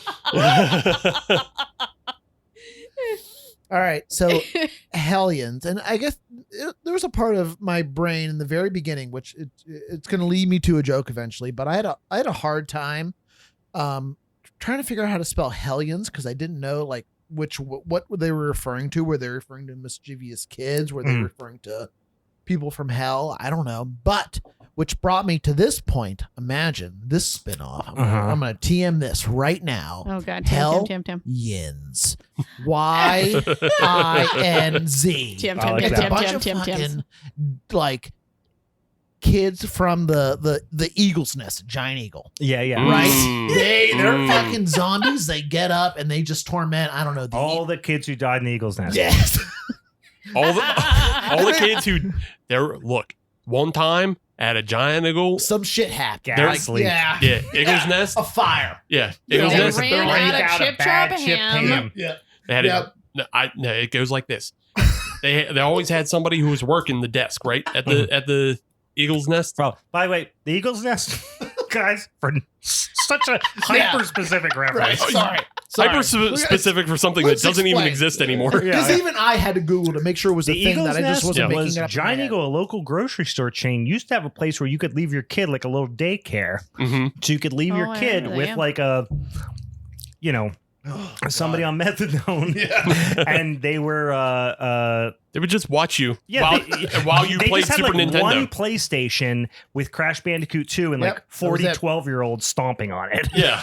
So they had that. It's kind of like IKEA had the same thing for a minute too. I don't know if they still had it, but like IKEA had a play place as well Mhm. that like you could just leave kids at. So like this was 90s where you just trusted your kids to strangers Right. far more often. Like literally teenagers. Yeah. Yeah. But this is how the movie Hellions goes. Yeah. Back in 1995, a group of kids were being babysat in the Eagle's Nest Mhm. when a terrible, scary, crazy person Yeah. all gave them a bunch of bad batches of Turners and they all died. But now they're back for revenge. and also Freak on a Leash is playing the whole time. Yes. Yeah. All right, so that's my spin-off of Hellions. Hellions. I think that would if be there's great. a local chapter of like the Satanic Temple, they should have shirts that say Hell-Yins. Mm. Yeah, Perfect. totally. Also, we should pitch that to Premium Steve. Yeah. I got him. We've Is got that your his next name movie as idea. Premium Steve? That's Yeah, we just call how him people Steve. know. Yeah. He's on less episodes, so he's premium. Yeah. This is the Steve you get all the time. all right. So that I got that, but also before we get into this, you guys in the last episode you talked so much about how the Wheel treated everyone so good. Like that was the Wheel really did us well. I mean, really? What? We didn't know. Come on. I I mean, had never seen this movie. This Neither did I. was something. This was. I didn't hate this movie. Oh. And it doesn't sound like you're defending your movie. You're supposed to defend your movie. All right, I I'm didn't sorry. hate this movie. I'm sorry. You guys were. I got lucky here. This was special.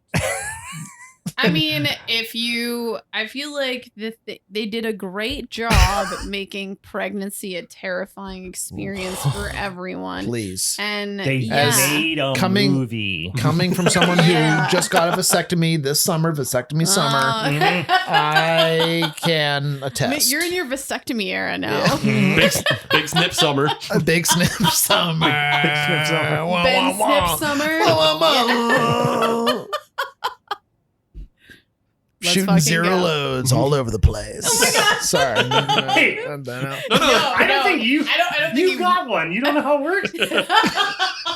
If you're shooting 0 loads, They did it wrong. you should go back to the doctor. No. Okay. 0 loads.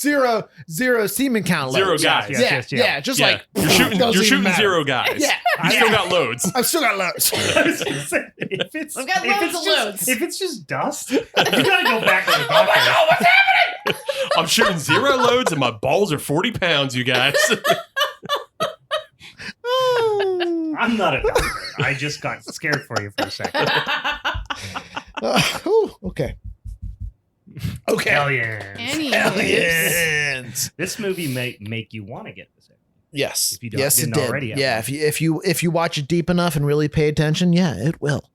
All right. So Hellions is so it opens up with our girl Dora. She's going to be the main character. She is your stereotypical goth kind of 17, 18-year-old girl. She's hanging out with her boyfriend on a tree, smoking weed. She just wants to have fun. She's Just living canoodling in a ditch. in a little fucking ditch. The most Getting high with her uncomfortable spot. Super gay boyfriend. Was he not the gayest kid ever? Come Yes, on. absolutely. Canoodling with your gay boyfriend, getting high in a ditch. Hell yeah. Yeah. That's the most goth girl thing to do. Yeah. So she's canoodling in a ditch against a tree. She gets called from her doctor. Doctor, all right, well, I need to pick up a prescription or something. Shit. She goes to the doctor. Doctor, who's having a Halloween party, has elf ears on Mm-hmm. and says, hey, you're pregnant. Sorry, I hate to break this to you. I got elf ears. This is but not I fun like Halloween how for news. this movie, though, the way he talked about it, as if she would probably understand. He's like, your HG levels were high. I was just like, I had to Google that. I don't know what As that a means. woman, I was like, okay, that's what they look for when you're pregnant. I got no fucking idea what HG level Oh, is. as Steve But mentioned- that's what they say. Steve instead of, mentioned like, about my you're fanny pack. I know what pregnant. HCG levels are. Yes. So yeah, that was a silly thing for me. Like I was like, why didn't you just say? Yeah. I think it's Also, You're with child. Why was the doctor like look like somebody you buy weed off of in the high school parking lot? Because He that's was- that. It's a small town in Canada. He is so young and so high. Yeah. It was just a weird he choice never for a even doctor. took his ears off to tell this 17-year-old I'm girl. pretty sure this she's whole having a movie baby. is, Mhm. is an acid trip. This movie is just an acid trip. Yes. That's exactly what national socialized healthcare gets you. It gets you a doctor with Spock ears and he's high all the time. The water makes the frogs gay. Your president wears blackface. When did Alex show up? I don't know. Just whatever. We both Yeah. just went into All right, Alex Just, Jones. just Alex is always just in the back. That's All my right. intrusive thought is just Alex Jones. These people smell like sulfur. They put chemicals in the pumpkins and made them explode. The pumpkins are they make the pumpkins All right, gay. Dora is pregnant, okay? We know that now. She's We having do. a hard time with it. But she can't were right believe to it only stop us. takes once. Doesn't make any sense to her. Yeah. Okay, so she goes home. She's real upset. Mm-hmm. She's trying to figure out what she's going to tell her boyfriend. He's clearly the father. She doesn't tell her mom, but her mom knows she's upset. So Her She's- mom's a bitch. her mom is a bitch, but kind of a hip bitch. I mean, she dressed up. This also takes place Halloween night. I mean, her mom is in a great Halloween costume. She's got like some full face makeup on. She is committed. She's got a little brother named Remy. Yeah, she kind of Yeah, tries Remy. to be Remy? cool. She's like, first, like, don't be a slut. Go have fun with your friends. Yeah. Also that, right. Slut shaming. Yeah. This whole movie is a slut shame. What Yeah. year was this movie? Ooh. 2015. Yes. You know what I mean? Like, No, when no, it I'm was saying, like- Takes what was it? place? I don't know. Was Probably it set? also 2015. You think in so? Canada, Okay, for some which reason- is like 2010 America. Yeah. Well, just for some reason, the moms, it just made it feel like it was more like, I don't know, in the early 90s or something. Sure, But yeah. it wasn't because of what she was wearing and they have cell phones and all that shit. Yeah, But it just feels that way just because Canada. I guess it's rural Canada. Canada Yeah. be Canading. That's true.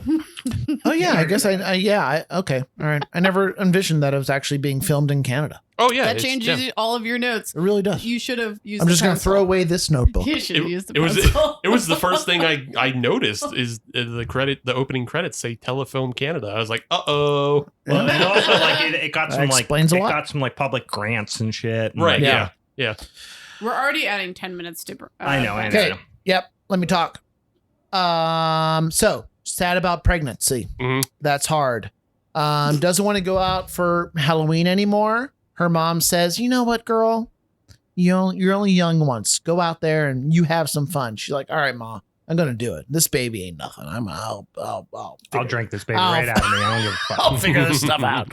All right. So she's hanging out at home. She's waiting for her boyfriend. Her boyfriend's name is Jace. That was the guy that she was hanging out in the ditch Bad with honey earlier. and pickles. I fucking And- love it. Mhm. I mean, it looked delicious. And salt. Honey, salt, and pickles. I mean, it looked delicious. I do that, but with peanut butter daily. okay. Yeah. Really? Pickle, I'll just put a pickle right in the peanut That's butter gross. jar. You can All right. say So at this moment, while she waits for Jace to pick her up, this is where these Hellions show up. The titular Hellions. Yeah. I really loved the costumes of these little kids. These were creepy as shit. We had Some one. of them were really cool. Some of them were Wish.com Sam from Trick or Treat. Yeah. Which The, one fir- did- the first one is wish.com, Sam. Because he literally has a fucking sack on Yeah. his head. Mm. Like, Okay. And Buckethead? I love Buckethead's Buckethead. sick. Yeah. Love Buckethead. Did you get a good look at like squished Oscar the Grouch? No. Yeah, if you look close enough, it was like if you took Oscar the Grouch Mhm. and made his head into the shape of a praying mantis, put his eyes out here, and that was it. It was. Is that the one that gets hit with the salt?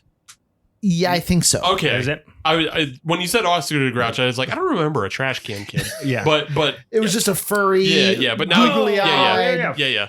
the one who gets hit, the one with the dress on that gets hit with the salt. Yes. Yeah, yes, yeah. yeah. Yeah, that one's That's a good, good too. one. Yeah. Yeah. Buckethead. I fell in love with Buckethead immediately. Buckethead rules. He Mhm. should have been the star. You Yeah. guys in the last episode, you talked about cloudy eyes. That you really like Mhm. cloudy eyes. Love a milky eye. I'm really into grimy fingers. Ooh. Okay. hell And yeah. that scarecrow had the grimiest freaking like oh yeah, that kid's been digging his ass all day. those nails were sharp. Those hands were like, ooh, they were just gross. Oh, Yeah, man. he's been They were- sticking his hands in like a half melted thing of like Sour Patch Kids. oh, they were then so his good. ass crack, Yeah. then digging in the fucking dirt, then tying his shoe, then wiping snot on his. They look like if I'm deer, I got a deer, Mhm. and Sure. I haven't cut my nails in a while. Mhm. That's what those hands look like. I mean, they were. It was good. I really like. It's good. I really like a There's a lot of grimy you guys finger. can't see. There's a lot of genuine, hand gestures. like lot of joy. pleasure. Yeah. He's just a lot of pleasure in Ben's face right now. All right, so we got the Hellions. They're on scene now. We really don't know what the Hellions. They clearly at this point want her baby. We don't know why. They're presenting themselves as trick-or-treaters, and eventually they come to her door. And what really turns the tables now is that they know that she's, because eventually, or in the first place, she just gives them candy and tells them to they're go like, away. "Hey, what's up?" We don't. And she's like, "Get out of here! I don't have any candy, you fuckers." No. And then eventually Jace's head is in the sack, Mhm. and that's when Well, she they knows. put the hand on her stomach and is like, "Mama," Yeah. and touch, and they That's put like it. a bloody handprint on her dress. Yeah, And she's got an angel dress, which is symbolic. it's clearly the inspiration I mean- for Terrifier 2. Oh, I everything to Terrifier 2. Oh Yeah. my gosh. I never thought of that. Yeah. So she's got the bloody handprint, Jace's head in a sack. She knows stuff is turning. And this is also the point where her pregnancy starts to accelerate. So she is clearly getting bigger, and this baby is growing way faster than it should. So Gestation period going to about 12 hours at this point. Yeah. 0 to 50. And I think that's where, like, even throughout this movie, that it became like what's in her head as like this acid trip fever dream kind of Yes, thing right now. versus You get a what very is- unreliable narrator thing happening now. like what is then just, oh, is this a demonic thing? the first happening? 15 minutes of this movie made a lot of sense. And then after that, it's just Nothing. really fucking Totally. confusing. Dora, if there's one thing we know about Dora, she likes to explore things. And in this Not the instance, same she's Dora. exploring. Oh, it's not. It's sorry. Canadian Dora. Oh, This is north of the border, Dora. Yeah. North- Nora. North. Oh my God. But she's out there she's exploring the depths of her psyche. Yeah. But yeah, there is a lot of like, you don't know whether she thought that or it actually happened or she dreamed it or 'Cause she the- was the- conscious or she was unconscious. Because the or- movie actively changes color at this moment. Right. Mhm. Like it turns into like this weird purple, It's like orange, a sepia thing. Yeah. thing. So, and this is, Yeah. like I mentioned, Canadian filmmaking made me go, uh-oh, when I first saw that. Because Canada has this weird thing of always just doing one or two things wrong without a care in the world. Like, they're just like, yeah, no, it's great. This is great. The first one was when she's in the bathroom and she's just like having a meltdown. And then she's just whispering to herself, I'm 17. I'm 17. I'm like, that's stupid. Come on, you guys. You should know better. Yeah. The next one is when they decide to shoot day for night, but it's day for pink. Yes. I don't. That was the big problem. I wanted to get your thoughts on that because it was definitely some sort of camera lighting trick thing. Yeah. And they were trying to make it a dream state type of dream thing. state, or she gets thrown into another dimension. That's what I'm saying. Which there's like a certain part of me that I'm mildly okay with it in a sense of like the only thing where it doesn't come full circle is that we open up in the scene in the hospital and then we come to this, and so like in my mind, Oh yeah. when I was like watching that, I'm like, oh, she's just psychosis. Mhm. So this is like a complete other dimension. Is in it her a dream brain. and a dream and a dream, Yeah. or is this actually happening? You don't know. And then, Which- but they didn't do a good justice to like pull that narrative together, because when she's in the hospital, there's still other things. But basically the beginning was the end. Yeah. Right. Yeah, they do that whole beginning the end thing with the final scene, and then you see it play out a little bit more. Sorry, Ben. It worked a No. little bit for me in that it made it seem okay that she was so bad when shit really started hitting the fan. Pretty much from the second the boyfriend's head was in the candy beyond, Movie turns to it goes bonkers, crazy. and her reactions seem very inappropriate for the situation. Yeah. And I'm like, but if she's in a dream world, then it becomes Yeah. a little bit more It's the acceptable. same reason why, like, if bringing in, like, you know, a Friday the 13th narrative of, like, I can make so many excuses when I know that there is, like, a psychosis or something that's more spiritual, like, involved. This isn't really happening, or maybe Right. it is. But Right. And, like, you're like, okay, that's fine because of this, which is obviously my problem with Halloween, where I'm like, no, we know this guy's, like, alive. Yeah. Yeah. You know, he's mortal. So it's hard to believe. Yeah. So I'll make more, like, exceptions for Yeah. it, unfortunately. Yeah, for me, I just took it that she was flung into a different dimension where, like, and maybe like it's the dimensional bubble that surrounds her house that the Hellions have put up. It's like, Is she you're still trapped like, now until we get your baby. and can Mama she still Candy." die in this dimension? Right. In But your- and that's the thing is Yeah. I feel like here, you know, guys want to hear actually a funny association I made though Yeah. during this whole like fever dream part. funnier than my Dora Explorer, I think. Yes, definitely way funnier. So once don't we started understand hearing how, all the but- kids running around like screaming at her basically, and that screech, I immediately thought about the Rick and Morty episode Total Recall, where it's the parasites that basically insert memories and are like they're always positive memories into everyone. Oh, okay. Yeah. And then Yeah. when they die, they have that screeching noise. Was the exact same screeching noise. Dan these kids Harmon are. wrote this. Did you really? Dan Yeah, Harmon's a I was secret just Canadian. oh, this is just like, yeah. That was my association. I just immediately thought about that. It was perfect. Yeah, the sounds they made, I wanted it to be more Fraggle-ish. Yeah. I'll be that'd honest been- with you. When yeah. the little, they're all like, I wanted to be like, Yeah, yeah, that'd it been- wasn't enough. No, just screech. You're shrieking. Just screech. Because then eventually she happens to toss some salt on them just by chance. Yeah. And that So makes them now Now melt. it's signs. Yep. Yeah. Now it's signs. Those fucking slugs. But except for salt water. But also, let's not But did she also? So sorry, I know we're dragging you along here, but at one point she was drinking something that Kate was watching this with me, and we both were like, "Oh, you shouldn't be drinking that when you're pregnant." I thought she was drinking cough syrup. Huh. Did you guys catch that? No. No. I missed it. So we were under the assumption at this point that she You're the was only robo parents of the tripping. group, you know. Yeah. So I honestly got like she was drinking something out of a bottle that looked like a medicine bottle, and we were like, and Kate was like, "Why is she drinking? Is she trying to like? Why is This she? is what universal healthcare gets you guys. You can just robo trip whenever you want. Yeah. Reptilians, run Especially your when you're government. pregnant. This is how they do abortions actually in Canada. Gay. This is how she threw herself into another dimension. Yeah. She was just robo tripping Oh, the she's So entire. that's what we literally were like. Are we meant to believe she's? Oh yeah, robo-tripping here? at the end of the movie, they say that this is the baby you never wanted. Yeah. Right. Yeah. You know, Yeah. That's why it's day for pink, because it's like if you if you spread Robitussin out, it would give you like a pink sheen. Like they use Robitussin on the light slip cover. That's oh my it. god! Yeah. Whoa! Tussin. Telling you guys. it's all one long robo trip. This movie makes a lot more sense. That's what I said. Oh yeah, you say it's a robo trip. Done. Makes total sense. I also at one point was anybody else crazy when I'm sure we're about to get there, not to jump ahead too much, but when the doctor shows up after shit, like pretty much right now, shit hit the fan. The doctor shows up at her house. Right. Yeah. Because she thought she was having like birth complications. Right. So her doctor with the guy that had the elf ears previously, he came up to the house. He shows up. He gets attacked by the set Hellions Yeah. outside. Mhm. Did anybody think that we were gonna learn that the doctor was the father? No. No, just me. Yeah. Okay, fine. I think you were Wait. just hoping for something. I don't know. Anything But with didn't we straws. kind of learn that the dad was possibly some like not her boyfriend though? I feel like I got this hint that it was like maybe the sheriff. T-1000? Maybe. Oh, God. I thought I That makes a lot of sense. If you got impregnated by a T-1000, but also that makes sense to the scene where he comes back and he's like, baby. Like, you know what I Right. mean? that's Yeah. his baby that he lost because his wife got murdered.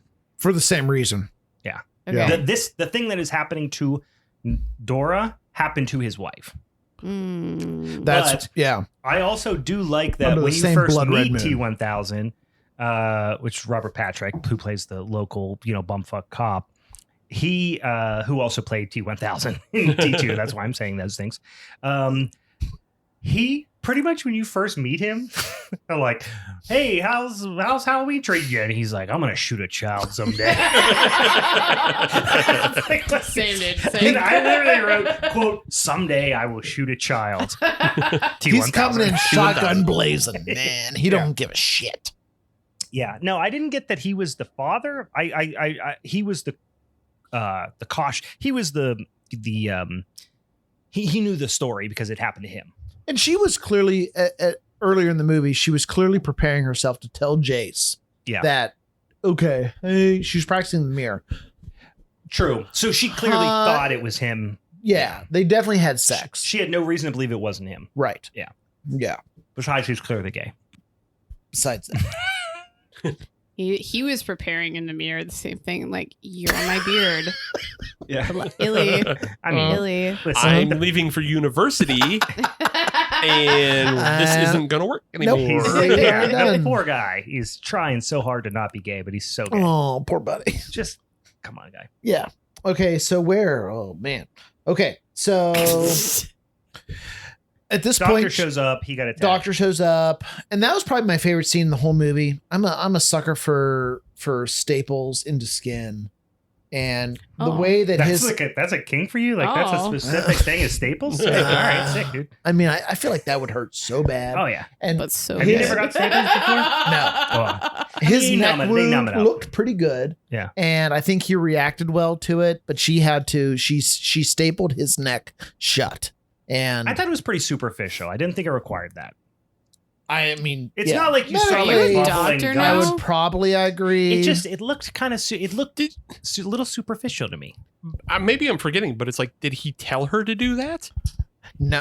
She's like, no, I got a stapler. They were though, like, bud. "Go get something flat." He's like trying to tell her to get something, and she like shows him the staple gun. Like, Yeah. what about this? And he's like, "You got to be kidding me, motherfucker!" He does like a Danny Glover, line, and then they end up doing it.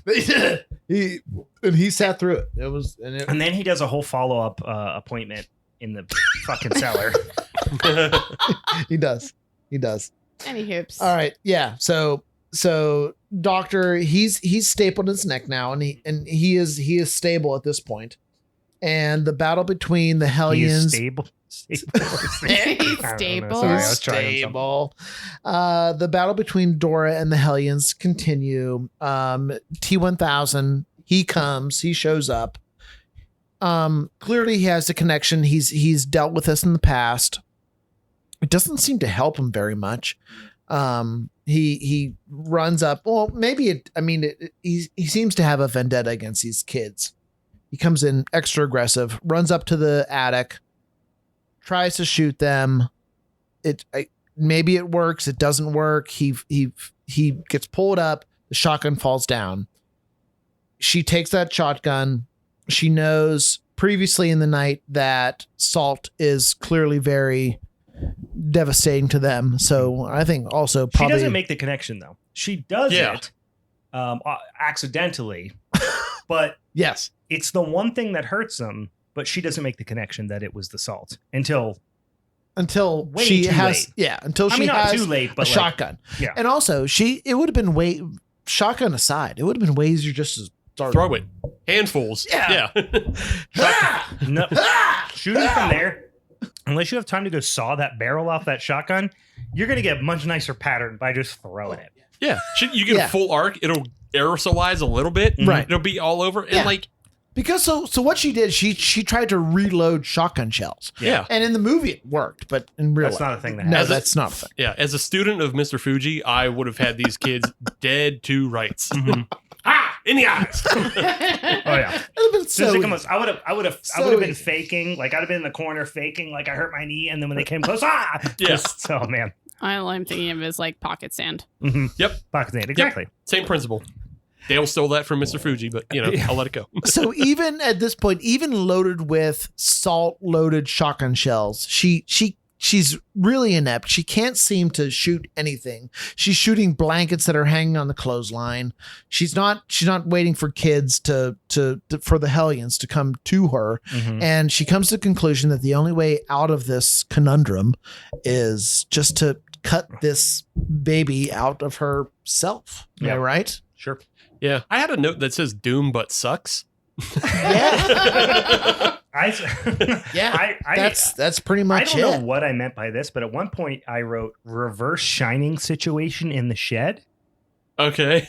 What? Where was there a shed? How high were you? Oh, you were smoking. wasn't. Yeah. Well, no, I think I. might Well, have no, been she eating wasn't. She was in the mushrooms. shed with, she was in the shed with, and the blood, like, Yes, filled the blood all- was filling up Oh, in the yeah. shed. That's And why that's I when said the cop reverse came. Reverse Oh Yeah. yeah, shining. but the cop comes and saves her. hey, are But I you mean, okay? like, she's not outside the shed and then the blood pours out. She's in the shed Right. before the blood pulls out. Yeah, she's That's in the what I shed meant because by that. it fills up with her. It's basically her own That's period, where, yeah. but it's not her period. But it's like, She's pregnant. yeah, like, what is it? We Like, don't know. is she having a What super other kind of miscarriage? bloods is there? What other kind of vagina bloods is there? I would imagine it means like it's something like with the pregnancy, like she had Yeah. a miscarriage or something. Like, yeah, I don't know. A super miscarriage. But even in the Because it very, fills an entire shed. Is it like a weird placenta kind of metaphor? Mm. I don't fucking know. because even in the very beginning of the movie, when she was at the doctor's office, when her pregnancy was announced, the little pig statue just like oozed out blood. Yeah, everything was good. And like there's this whole thing the whole time. It's like blood for baby, blood for baby. Yeah. They keep talking about that. And I think the idea is that that's just all of her blood that's going to be fed to these kids. Mhm. Sure. Because but Because the harvest. yeah, we were As is. we were cracking up just over and over and over again. The Yeah. phrase is blood for baby, Sherry, who's T1000's wife's name, Yeah. and Ah. and Blood Moon, just over and over and over again. Kate and I just kept And they go- called her saying it. pig. They called you baby you didn't want. It was just, yeah. Blood for baby.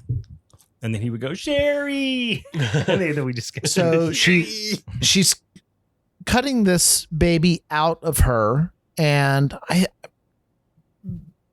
according to my notes and best I can remember, this is all we get to see. She wakes up, or we wake up at the hospital, and she is going to the baby department at the hospital.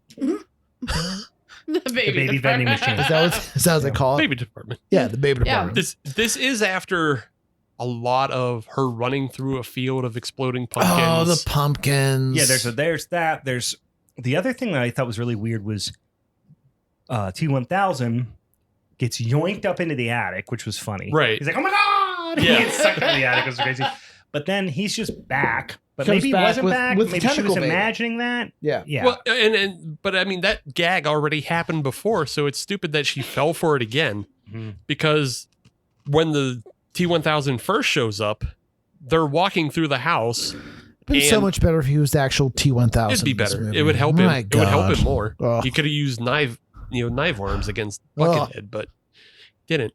But they hear the doctor calling, and they go into the living room, and the doctor's there with a pumpkin on its head. Yeah. But then they touch the pumpkin and it falls off and it's like, haha, spook 'em joke, gotcha.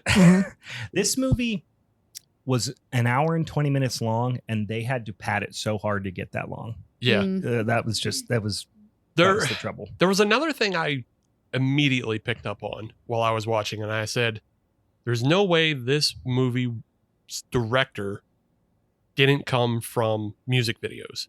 Oh yeah, because I just yeah, you just thought at any one point like that 10-minute fucking montage of her stabbing herself in the gut and all the things she's seeing, like I just thought it was gonna be like black on sun, like you just thought it was gonna happen at any point. Even when she first gets flung into the pink dimension, there's so many just like weird close-ups and freeze frames that are happening. I'm just like, that's so music video. You're really right. It doesn't really feel like music. Kate and I were thinking it was really funny. We were like, we said it was akin to an ad for like a haunted house. But then we turned that into, it was a club. And then we were Stefan from SNL. And we kept going, this place has everything. Squid babies, T-1000s, pumpkin minefields, sherry. Cracking ourselves up doing Stefan impressions. Oh my god, I love this so much. I totally forgot it was Stefan. So I went and I looked up who the director was, and I actually forget his name at this moment, but he's like the most Canadian director to ever direct her. And his name's Bob Sorry. It's something, it's something real like simple and tame like that. Yeah. But he definitely did get his start in music videos, so I was right about that. Nice. Then he also directed a movie from 2007 called The Tracy Fragments, and it stars Elliot Page. The entire movie is exactly like the scene where Dora is like cutting her stomach open, and like you get those weird like frames of her eyes, and it looks like a shattered mirror as it's just moving. The entire movie is that. That's the whole thing. Yeah. And then surprisingly, he also directed Pontypool. Oh, I remember seeing that, which is great. Yeah. Yeah, Pontypool's great. Cool. Yeah. Weird. This felt like a first film. Right. You know what I mean? Like where it was like, I've been thinking all of these thoughts my entire way through film school, and I'm going to kind of get all of them on the screen. Right. But it's more of a culmination because he takes a lot of stuff he did in the Tracy Fragments and does it here, and takes a lot of stuff from other movies that he did. He's like, this is my was this his like creative film, you know? Yeah. It's just like, this is my pièce de résistance. And then like, it's, why'd you shoot Day for Pink? That's so crazy. Was this that was like the reveal it was a girl. It was a robo-trip and a girl and a squid. The fact that it was like essentially a dream ending, it was essentially because we don't know. It was essentially a dream ending. You don't know what happened, what didn't happen. Is that the baby? That's not the baby. Well, I guess that's where we started in the first place. So she just remembers her that's how she remembers her pregnancy. Yeah, I guess. A cop died, a doctor died. Was it all about pregnancy trauma, or delivery trauma? Like, I don't 100% know. This was actually a full PSA on why not to get pregnant. It also felt... It's an abstinence film. That's what I said. Was this a weird abstinence thing, or was it like a weirdly anti-choice, pro-life thing? Like, it just... I just didn't know what the message was. And I just wrote my last one was thanks. I hated it, which I didn't. I didn't hate it, but it was just like thanks Halloween. I didn't know what the message was. Yeah, not that there has to be a clear message, but like it didn't feel like there was a message, and it just felt more of like a pastiche of other stuff because like there's like it feels like a reference to Sam with the one Hellion. It also feels like a reference to Children of the Corn with the way they're like, let's do a sacrifice for the harvest. And it's like, okay, there's a bunch of stuff here, but like it doesn't amount to something amazing. Yeah. And it shot day for night, which is crazy to do in 2015. That's the thing that just drives Steve nuts more than anything. Over this I'm not over this. It's such a weird choice to make, and it's such a choice you should never make. All right, but before we stop talking about this, pumpkin count. Oh God. Bajillion. Big old pumpkins. So bajillion. None of you fuckers can touch exploding pumpkins. Halloween, doesn't even matter. You got it. And horses, 3. Count. Oh, 3. wow. 3 Was there horses. 3 horse? Well, you There's 3. basically get a 4 out of 5 then. Thank you. You're welcome. Here's a couple of questions I had that as Canadians should know better.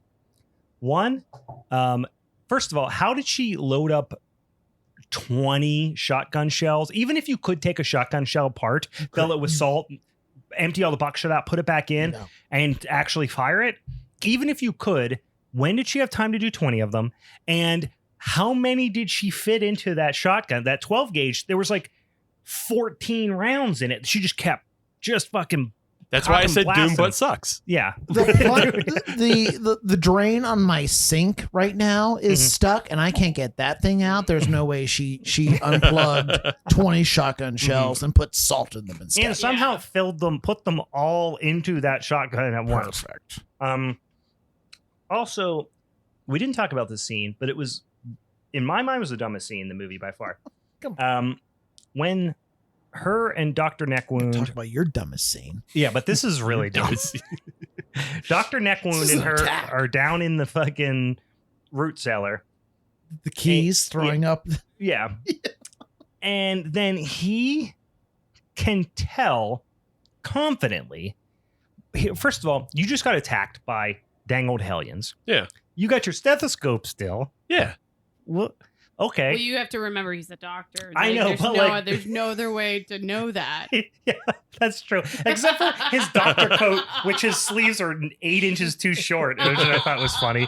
But he's like, I got stabbed in the neck. Oh, let me check your baby. Wait, you're 4 months pregnant. Like, Oh my God. And he's so confident in his He assessments. says gourd too. Yeah. Oh my gourd. He's just so confident in his assessments. Like, first of all, any doctor who's attacked and stabbed in the neck, who's gonna sit there and go, "Let me do a quick." No, he's going home at this point. I don't know. That whole scene was. I was just like, "What? Why are we doing this? Why are we doing this?" He heard the baby's heartbeat. Also, That's how he knows. I They wanted can to judge ask- by heartbeats in I'm going Canada. to ask you guys this: do you think this was on purpose or just a continuity error? Handprint on the dress disappears 5 seconds Yeah, later. Jen- Never brings it Jen back. Yeah, just hated that. continuity error. Yeah. Again, though, I go to it doesn't. It's a pass because none of this is real. Yeah, Yeah, well, it's that's a robo kind of- trip. Like Could be. so. none of it. Yeah, we're robo tripping. Mm. What else do we got here, guys? Hellions is done, man. Yeah. That is it. That's the story. Take it as you will. It was weird. Yeah. I wouldn't say I was mad that I watched it. I was mad that I watched it. But it was not good.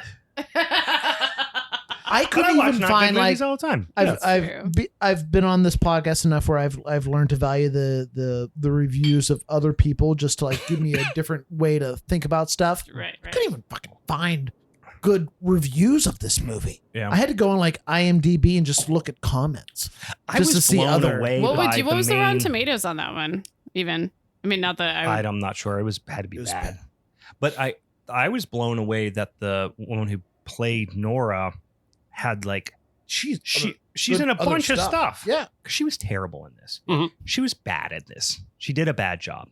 And she went on and she was in the new like Degrassi and stuff. Like she was in And some she like, was in Degrassi. That's what the name I was trying to. She was also portrayed as the boyfriend of Jace, of the Oh, boyfriend no. in this movie. Oh. DeGrasse Yeah. like just came up on my radar recently, and now this all just makes sense. I only know it because Drake was in it, but that's literally the only thing I know about it. I've never seen an episode. I've never seen an episode either, but I know Jay and Silent Bob were on it at some point, I Oh, think. wow. Oh shit, really? That's Yeah. funny. As Jane Silent Yeah, it's Bob? Jay and Silent Bob. Yeah. Yeah, they just show up at Degrassi. That's the only way I know about it. That's wild. Okay. Well, All right. that's the end of Hellions. Yeah. Oh yeah, Hellions. Hellions, man. Hellions, I think we should nah. just Hell remake no. it into like a. Oh, fan Eagle film. Nest. Let's do a fan film. That should be what Premium Steve should do. Fan film to a film that barely fucking exists. There's barely any fans. Weird. That's such a weird thing. If the only fans of a movie make a fan film, Right, yeah. not for the community, just for us, Just for because we are the Totally. Hey, if community. you're Work. fans of us on Halloween is Forever, Mm. you'll do this. Mhm. we have to shoot day for yellow because it'll be like black and yellow. It's like a black and gray film, but like it then has like a yellow filter the whole time. Mm-hmm. Yeah. Yep. Totally. We need to rename the main character. Her first name isn't instead of Dora, it's Iris. Like for Donnie. Oh, Iris. Yeah. Okay. Yeah. Put a lot of stuff in there. And Donnie is that might be awkward, but You would say Donnie's T1000? no, let's say Donnie's Chase. No, he's ball pumping. This ball. I keep eating these Ghoul-Aids. All right, I'm gonna go. All right.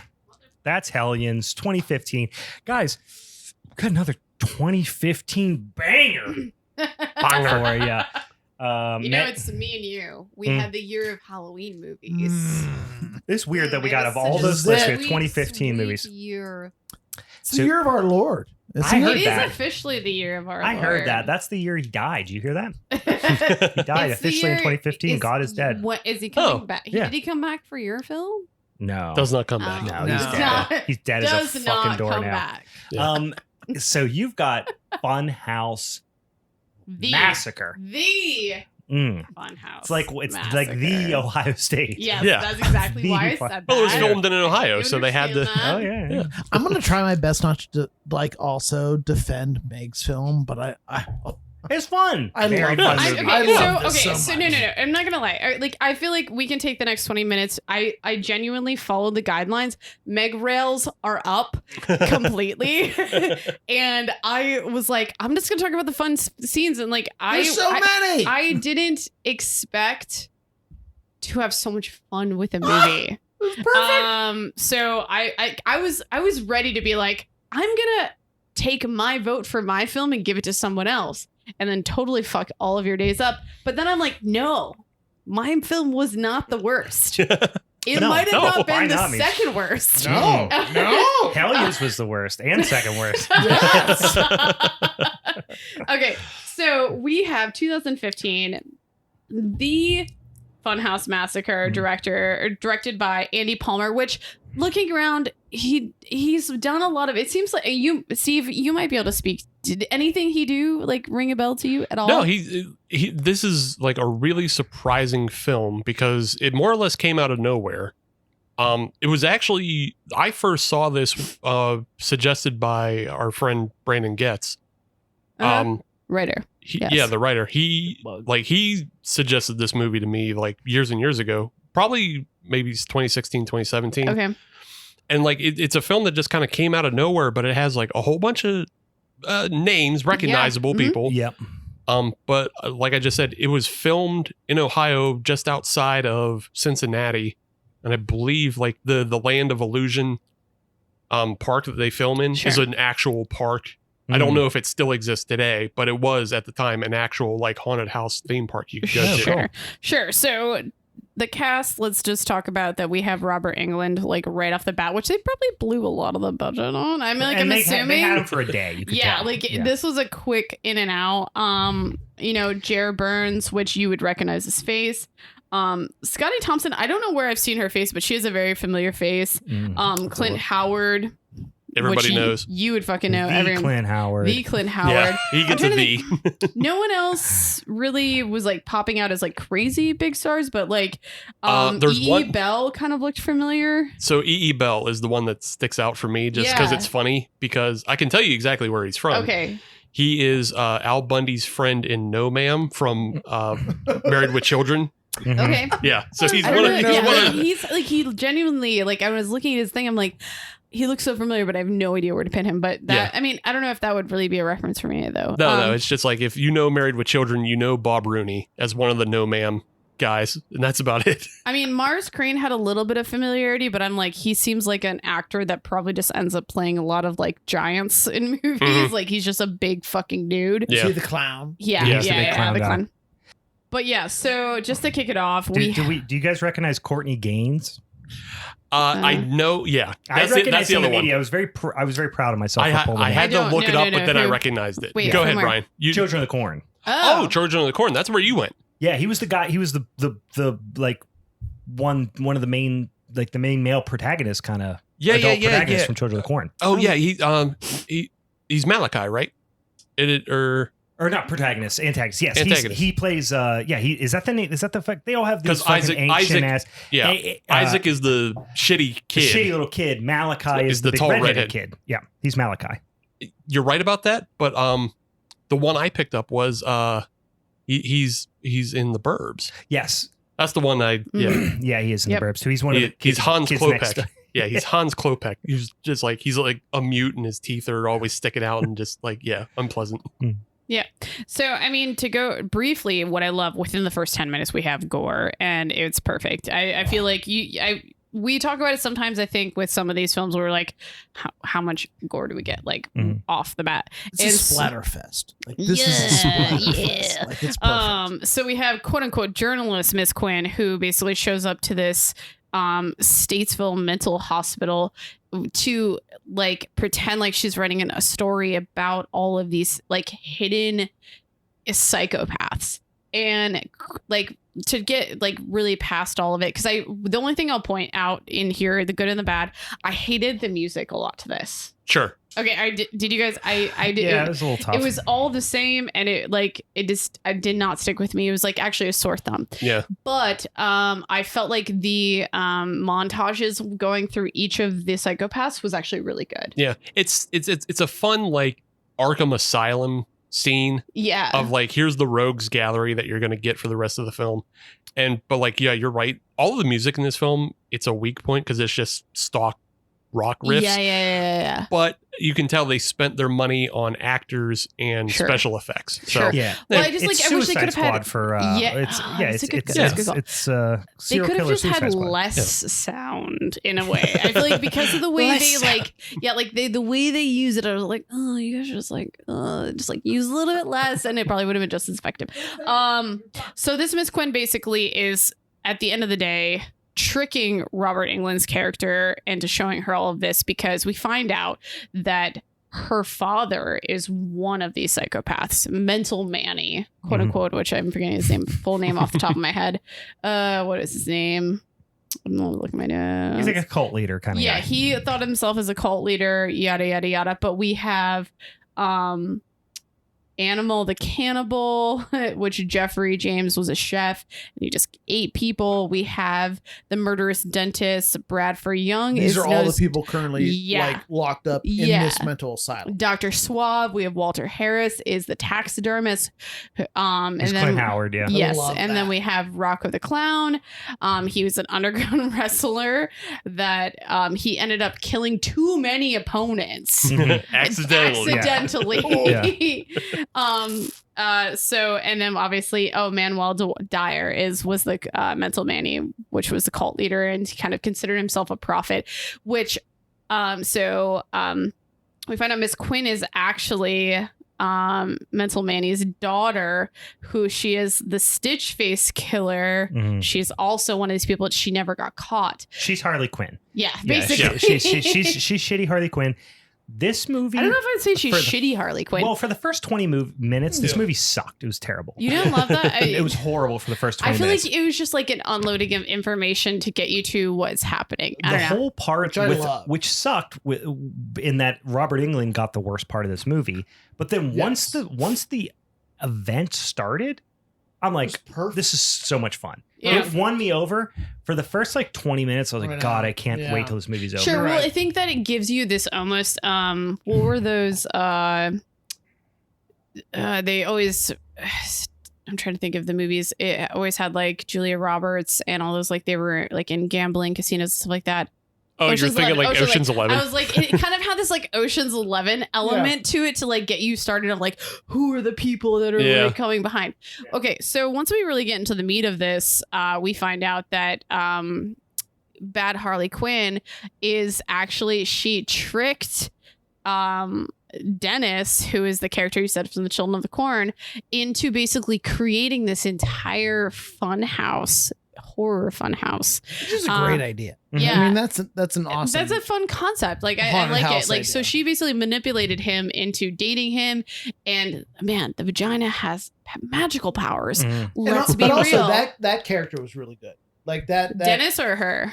Dennis. Dennis. Yeah. He was Yeah, no, hilarious. He's just like- shitty. Yeah. Yeah, he's no, like, Malachi, right? Yeah, Right, he's yeah, like that's- he's a piece of shit, and you're like, wow, you think you're way better than who you are. Like Yeah. your ego He is was high. he was still insulting people like as he was. He's he is a Tallahassee grifter. yeah. Yeah. That's the only thing I can think love of. it. Yeah. Yeah, he's Yeah. he's pure carny, Yeah. and so he Totally. thinks Yeah. he has one up on everybody else except for Timo, Harley Quinn. So Yeah. So this entire funhouse was basically designed on all of these psychopaths. So she gets them out of this insane asylum and they go to this funhouse where they can actually just go back to their normal business. It's like kind of like going to work. I wish there was like a funny montage where they're just like getting ready for the day and like, I'm going to go to the funhouse. And This was the part where I was like, it's just Suicide Squad. They're just yeah. oh, Yeah. here's That's the thing fair. you're good at. I'm going to create this little environment where you can go do it, but to my benefit now. Right. Totally. Well, yeah, exactly. But then I liked when they were all kind of pissed about it. They were like Clint Howard's character's like, these aren't even taxidermy tools. Yeah, Like yeah, he's like yeah. pissed about it. yeah.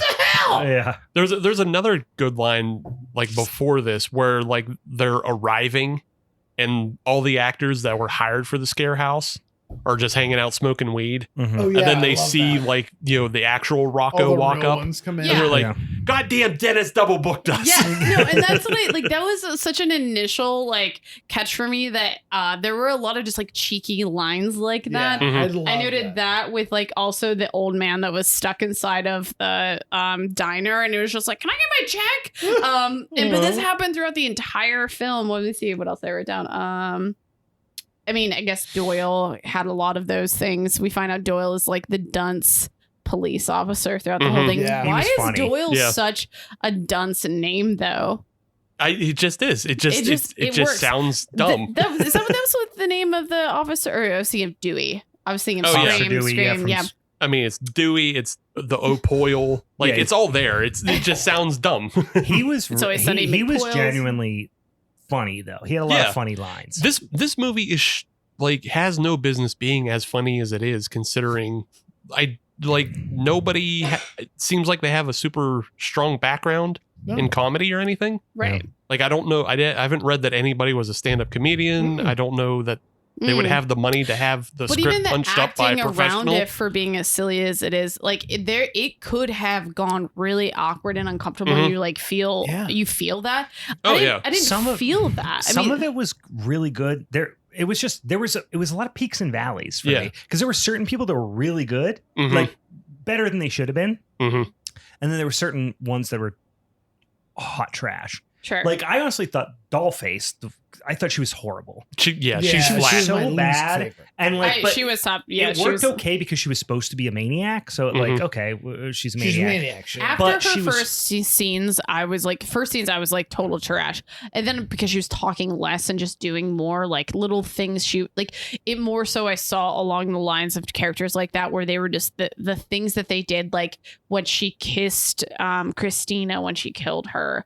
I was like, that's good. Like, Really? that's cute and good. That's and cute like and good. and mean and gory and like really fucked. She was a bad actor. She only ever did one other movie after this, was like 5 seconds later, and then she never acted But again. I think it was with him. Yeah, like she's literally been two actors, from the same. I don't know if it was producer or director. It was with Andy. Yeah. But then when you have like really genuinely good performances, and also like really notable people, which was weird too, even in small roles, it struck me as somebody promised her this role, or she was. I think she has a something- connection with Andy. Like the only thing, Yeah. I think she has a connection with the director because she had like I was looking at some of the actors that I didn't know, and her only films were with him. Yeah. So maybe Yeah. maybe they're Like, banging. you had a- you know. Deputy Garcia from Reno 911 Yeah. in such a small role, Right. with a really funny role. I mean, he's hilarious. What role was he in? He's He one of was the one of DJs. the DJs. He was the straw hat DJ. Yeah. Oh Got my it. god! Or I didn't Fedora recognize DJ. him. I He was- love Reno 911. He was Yeah. so funny. And then it's like you have all these like really, you have Clint Howard, you have Robert Englund, you've got all these fairly big name people. Jerry Burns has been in a fucking million things. Yeah. And then you have this person who plays this pretty pivotal role, who's just like the absolute I just think she was just first signed up and first on the production and like just knew him. Like knew Andy Palmer, the director. The only other thing too, that the only other person that I will say probably had a weaker role too, because we also talk about Laurie character, which is Renee Dorian, and what was his name? Was his name Morgan? The other kind of like leading man who was like I feel like he was pretty good. Parker. The one who's dressed up as Doctor Who. Yeah, he's fine. But that Laurie chick, I felt like she was a little weaker point too. She was at least believable as like the timid girl next door. Sure. Which is not that hard of a thing to play, I guess. Yeah. It's harder to play like a crazy psycho clown, I guess. Mm-hmm. But okay, so like now that we're we're past like all the introductions, all the characters they basically kill their counterpart, and those counterparts are all like, what the fuck? Like they all feel like they were double booked, like kind of go this what the fuck moment. And then the whole like Funhouse opens and we have people coming in, and during that time, there's a lot of people just dying, but no one pays attention. Everyone thinks it's just fake. Part of the action. That was my favorite part of the whole which thing. I think is great, and they play that off throughout the entire fucking movie until like closer to the end when they kind of Mental Manny like has his whole big reveal, like, guys, this has been fucking real. So I mean, throughout the film, the crew of people that worked at the diner together, and they're actually seeing things happen and they're experiencing stuff. They're seeing these killers actually kill people, and that's when we get the interactions with Doyle where he's like him and the sheriff, and there's a side thing with the sheriff where the sheriff's like investigating a murder in a hotel, puts two and two together that it's also this person who might have let out these psychopaths at the funhouse. She's taking notes based on like, oh, there's kids calling in saying people are dying at the funhouse, and no one's taking it serious. That's my favorite part, wasn't that where he goes, because the deputy's picking up there, he's like, and he's getting crank calls mixed with real calls, and he thinks they're all crank calls. And he says something like, who talks like that? He goes, he says, the law talks like that. I am the law. It's a great line. It's great delivery. He's very so funny. Fucking silly. Yeah. I think my favorite scene with him is it's towards right before him and the sheriff go in, but like the sheriff goes to pick him up at the station, and he's handcuffing himself to the chair, and he's like pointing an NES, like doing like a little, he's pointing an NES light gun at him at his arm, and he's like, "This town used to be okay until you brought a bunch of drugs and sex into it." I know, he's like a Don. He's like a young Don Knotts type of character, right? Yeah, ridiculous. So the sheriff is putting two and two together, picks them up. They start heading towards the fun house. And they run into I'm like really fucking up with this guy's name, whether it's if his name's supposed to be Lee, or I feel like Morgan's coming to mind. But the boyfriend, the one who's dressed up as like the detective kind of guy. Mm-hmm. And they get out of the car, and Doyle's like, stop running, and he's not running, and then he still shoots him. And I'm just like, he's like, you should have stopped running. It's like, no, like these are just silly things. Mm-hmm. Anywho. So they go back.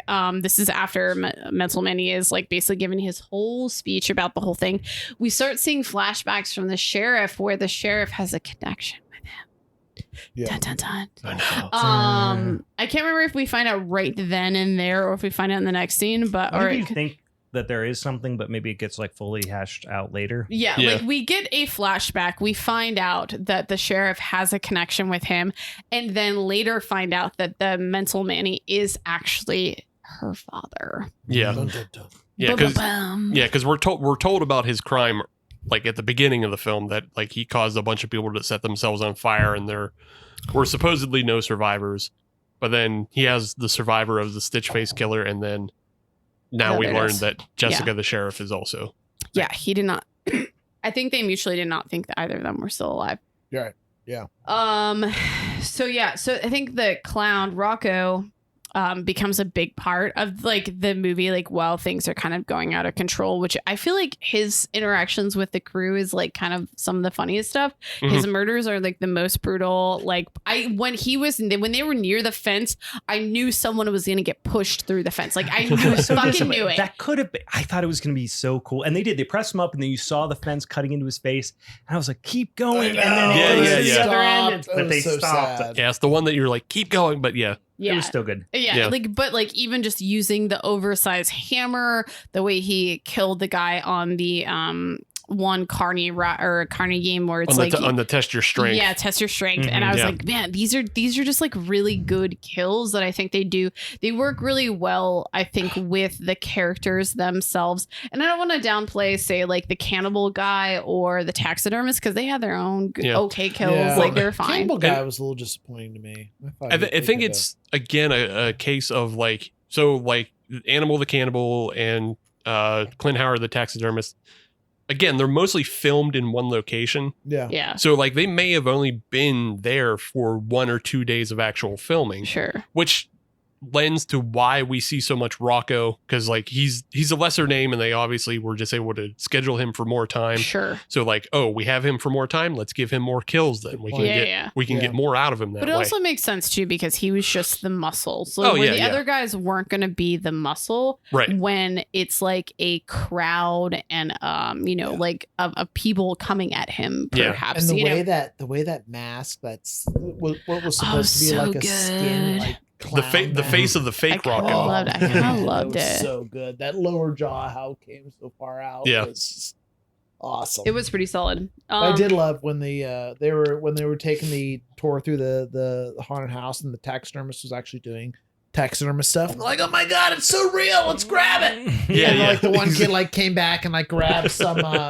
intestines to take home. Yeah. Real intestines. Before I get too far, the only thing I will give the Stitch Killer credit for is when all this chaos is happening and then she ends up knocking over another girl with a head and then chops off her head and then takes both heads and they're almost as if they're pom-poms. I was like, that was good. That is so good. That is so fucking awesome. Good. Like, what the fuck? I will give that character credit for that one. Anywho, yeah. So winding down because I think like there's so many little things we could probably talk about in there, and I have a couple notes on some of my favorites, and we've already talked about them. But winding down, the Stitch Face Killer and the deputy end up having a tussle, and they kind of stab each other, and you assume both of them are dead. Mental Manny gets killed, I think, by the deputy, if I remember correctly. Yeah, by his by his daughter. By his daughter, because his daughter just shoots him right in the head while they're on the spinny catwalk. So we have that, and then as we're like the only other kill we needed to get to, because both the Animal the taxidermist and the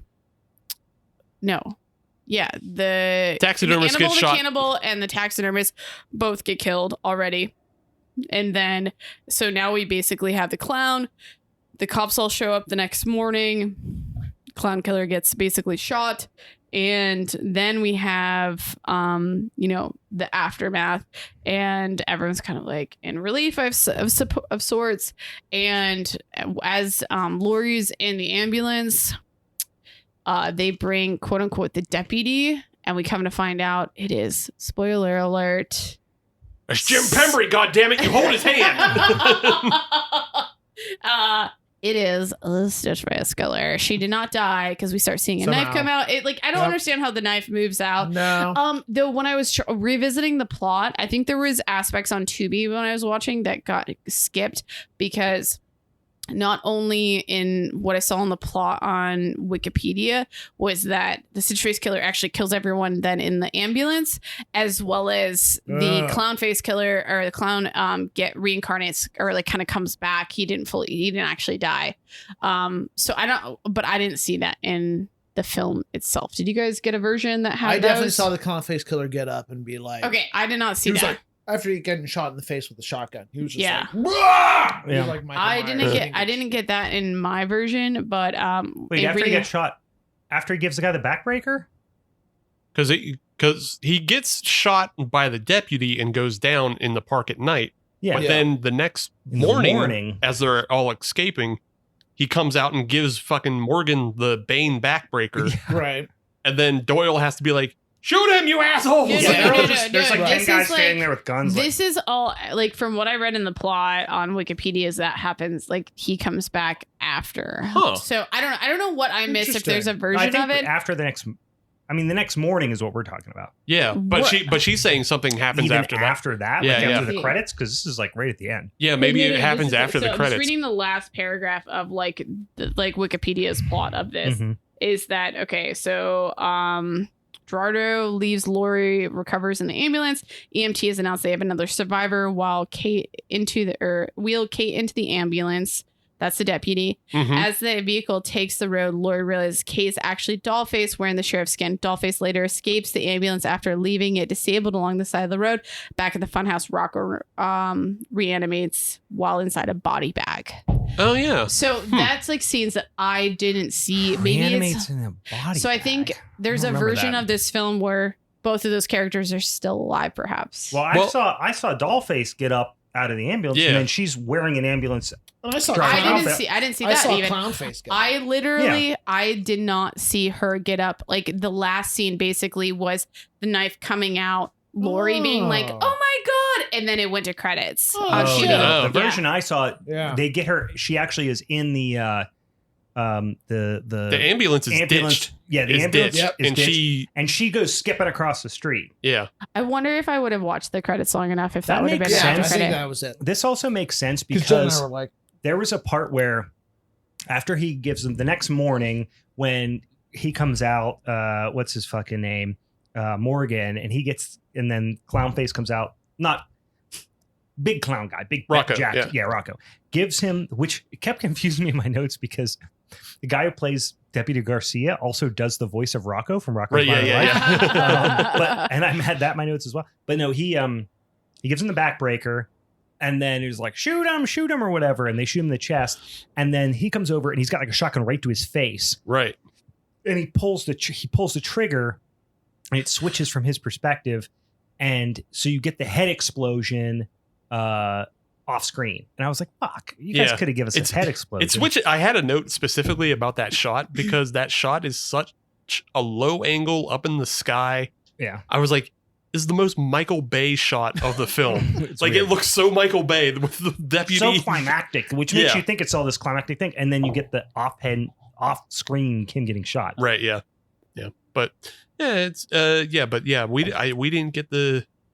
I don't think any of us got the body bag part. No, that is what I pulled from Wikipedia. So like I didn't know if there's Maybe it's a thing that's because like Tubi has that automatic next.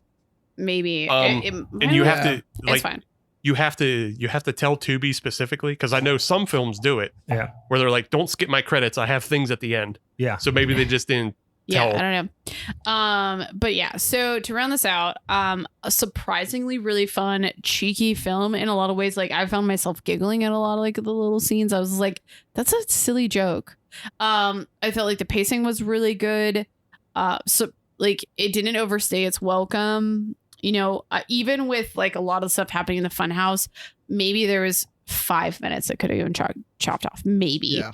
But I don't think it would have hurt it to keep it as is. Yeah. But overall, I don't know. I had fun with it. I would rewatch it again. That's where I'm at. Like, I had so much fun with it. I love that. I put it on the Wheel of Ween because I like it. Yeah. I didn't expect it to get picked first, first out the gate. But Right. No, I liked it a lot too. I like I said, the first 15, 20 minutes were trash. yeah, And then it actually was like, it almost felt like they shot the second act and like parts of the third act first, and then went back and shot all that early I can shit. see that. And even the ending, where it's like, because it just didn't have the same energy or even the same look as the middle. Of Mhm. course, that's when I they're could in agree the with park. I that. get it. Yeah. But like, there was essentially like a third of the movie was great, a third of it was like, and then a third of it was boring as fuck.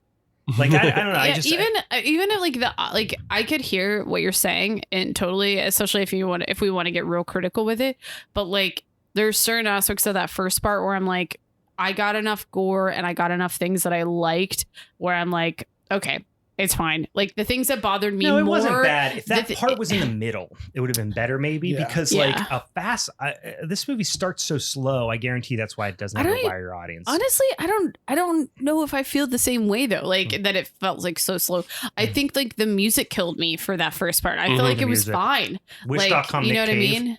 Playing in the background, like they're doing Red Right Hand. They're clearly trying to rip off Red Right Hand. And it sucks so bad. Yeah, like it didn't feel that slow to me. I think it was a somewhat necessary piece to make the rest of it. Like it had to be there. No, I don't get. Yeah. So like I hear you in that it could have been boring, but like I didn't find it that boring. Besides that, and the music was really annoying to me. Yeah. And this is kind of like a film I didn't get to choose. It's slow. But also, you are shooting Robert Englund, and so you can't waste your you spent. Obviously, they spent the most money to get Robert Englund on set, and then also all those other actors. That whole first act just felt like we need to get our screen time out of Robert Englund, and he's trying his best to do a good job with like trash lines. Like it just he's great. It's Robert Englund, and he. The thing I love about him is. He's never going to phone it in. He's always going to come. Unless, there might be some example. Honestly, she is the weak point of but that. He had to be thinking like, who the fuck am I acting with right now? But he really did. Like I feel like he also has worked with so many young actors. I'm sure he did. He did a great job. I mean? Like I think he did a great job. Like Clint Howard helping them be better. Phoned his part in. Like Clint Howard isn't Robert Englund. Let's not be clear. But like, I just feel like Robert Englund was trying to do his best with. Some really shitty part. Well, you could tell that it was only those two. Like, there's no way that they filmed all of that with the other characters there too at the same time. Like, they clearly just did those two in one day, and just like because there was no connection real with the other actors. I really liked the stoner guys too. Which the two zombies. They were fun. The one guy that was a good addition to that movie. Completely with 100% accuracy predicted 2023 male fashion with the mullet, the mustache. Yeah. He looked like he looked like he was from right now. Which was just a weird coincidence. Yep. Yeah. I thought about growing a mustache like last week. You kind of already have one. I mean, you just gotta shave the beard and then you have a mustache, dude. I know. Do you think that the horny couple, when she died, do you think that was an Argento reference? Maybe because she dies in the exact same way that the fucking guy from what was the Argento movie we did not that long ago with the crows and shit with opera. Yeah, she's pretty famous, isn't she? Like I feel like I've seen her before. Yeah, you've probably seen her before because I think she's been in a bunch of other stuff, maybe as like smaller bit parts. I feel like also her kills were also just like very tropey for like this sort of mildly teen drama type thing. Like we needed to have the horny couple. We needed to have all the tropes are there. We need to have the couple that's like new love, like they had the a virgins, kiss, the stoners, and the horny couple. Totally. But I like her in the horny couple role because you could tell like she kind of threw herself into it. She did. She was you get a little boob, and then just badass, and she fought back, and that was cool. And the sex scene is silly. Like she has her was legs all the weird. You're not good at this. Well, no, they played it super comical. The actors played it very comical. There was literally a point where but they shoot it and edit it in a way where it's like a weird, sexy voyeur thing. But then she's like she's doing wild faces. She's trying to be funny, but the camera and the editing are trying to make it like sinister. Voyeur, it's sinister voyeur, but and also meanwhile they're like just doing wacky shit. She's like spread eagle with both of her legs on either wall of the stall, and then like she has her tongue out at one point. It it's could hilarious. have been such a funny scene, and it was funny, it's but then funny, they edited it to make it slightly less funny. Yeah. But that's not their fault. The production, but I'll say this film has a lot of juggalitic and tendencies. Juggalitic. Yeah. Are you bringing the family? I'm bringing the family to the table on this, just because there's the family to dinner. There's a lot of. I think you see a direct Great Malenko in one of the walls. Oh, really? I mean, Yeah, that like- sounds like it makes sense. Like some of the walls are painted, and it's just like one of them was a great Malenko for sure. If you have Are you taking that against this film, or are you just like? I'm putting it out. I'm putting it out to the rest of the do with people. that information what you will. And what is a great There was, Malenko? there He was said- no Fago. You'd know it if you saw it. involved in there was this film. Shasta, Shasta is essentially Fago. Come on. and Shasta is the Fago of Ohio. So okay. That's why I'm saying juggalitic tendencies. He's like the mascot for one of the mascots, for the All right. for ICP. Yeah, so like there's juggalitic tendencies. I'm not saying it's a full Juggalo movie, but there's juggalitic tendencies. I feel like gearing it up. I'm like, wow, you're making me like this film just a little bit more. Juggalitic. I'm I like just- the I like the word juggalitic. Juggalitic. Yeah. That's like a stat. That was right now. that was a That's phrase I I mean, my coined dog is in the black past. and white. He's standing next to us. Yeah, He is basically a juggalo. yeah, he's a bit of a clown. I get it. We were talking about the music is terrible in this movie. Yeah. Not just the music, the sound design. Did anybody get? It's pretty stock. Like everything is stock. Well, it's not even that. The mixing is bad. There were scenes where I couldn't hear the lines over the ridiculous music. Yeah. Like it was. Yeah. It got Yeah. frustrating at a point. Sure. I mean, this is nitpicking, but Right. that was Yeah, the only the- other thing I had we written can down. we can depend on you, Brian, for the nitpicking. I will nitpick it. Also, but you know what? It did have a lot of nice 2015 pop culture references, which Yes, I love it a dated dated reference. Yeah. Hashtag, a lot of Vines. hashtag Yep. jokes. So many vines. Vine I was like jokes. the vines. Believers, like, Justin yeah. Bieber jokes. Yep. Yeah, it was great. Hillary joke. Oh, there was Oh, Hillary yeah, joke. yeah, yeah. Yep. Mhm. I watched a review. I read a review. There was 101 kills in this movie. 101. That's solid. 101. Wow. That's solid. That should get some top tier extra I credit think. points I mean, here. if I have pumpkin title and horse title, you got kill title. So This is- speaking Thanks, of Ben. Uh-huh. speaking of timely references, I did like that the one guy was dressed as Machete. Because it does Oh yeah, I love does- him in the car. Yeah, it does. It's a funny joke that they call him Danny Lamo when he leaves. It's like it's not Danny Trejo, it's Danny Lamo. He I was liked it. he was a funny He was character. great. He was a funny perfect. character, and Yep. also it just was it was weird for like 2015 seems like was so long ago. It was less than a decade ago. But when the joke could just be you're Mexican, Right.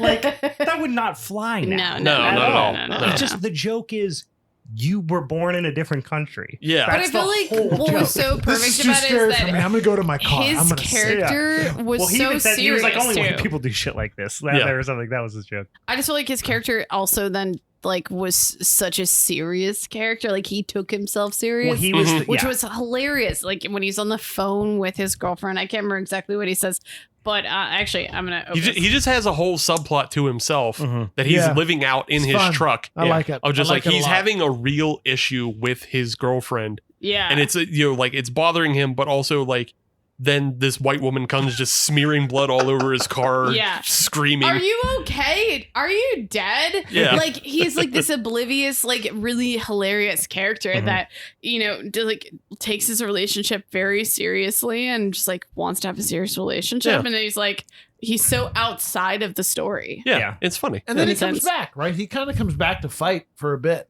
I mean, he Uh, died Towards the end, Yeah. yeah, I don't, he stabs the cannibal in the Yeah. back with a knife. So I mean, he has like a. There's No, something happens. he has stabs this, the clown. oh yeah, no, he stabs the clown with a knife, but also and he, he has that fights the big cannibal scream. too. He has Yeah. like a really funny like pratfally scream at Yeah. one point. Yeah, So that's the film. I had a blast on it. it was I fun. don't- yeah. Yep. It was fun. I thought I was going to hate it for the first Same. 15 minutes, I and then I liked it a started to lot. really like it, and then it was Yeah. good. Yeah, It was once fun. you get over the hump, it's a good film. So, Yeah. Mhm. it's a lot of fun. Well, we got 3 down, 1 to go. Steve's bringing up the rear. We are going from a whole bunch of 2000s ass movies. Now we're going all the way back to 1986 for Trick or Treat. Not Trick or Treat, not Tricks or Treats, not Trick. Not Trick from 2019. Mm-mm. Trick or Treat from 1986. Go ahead. It is Trick or Treat 1986.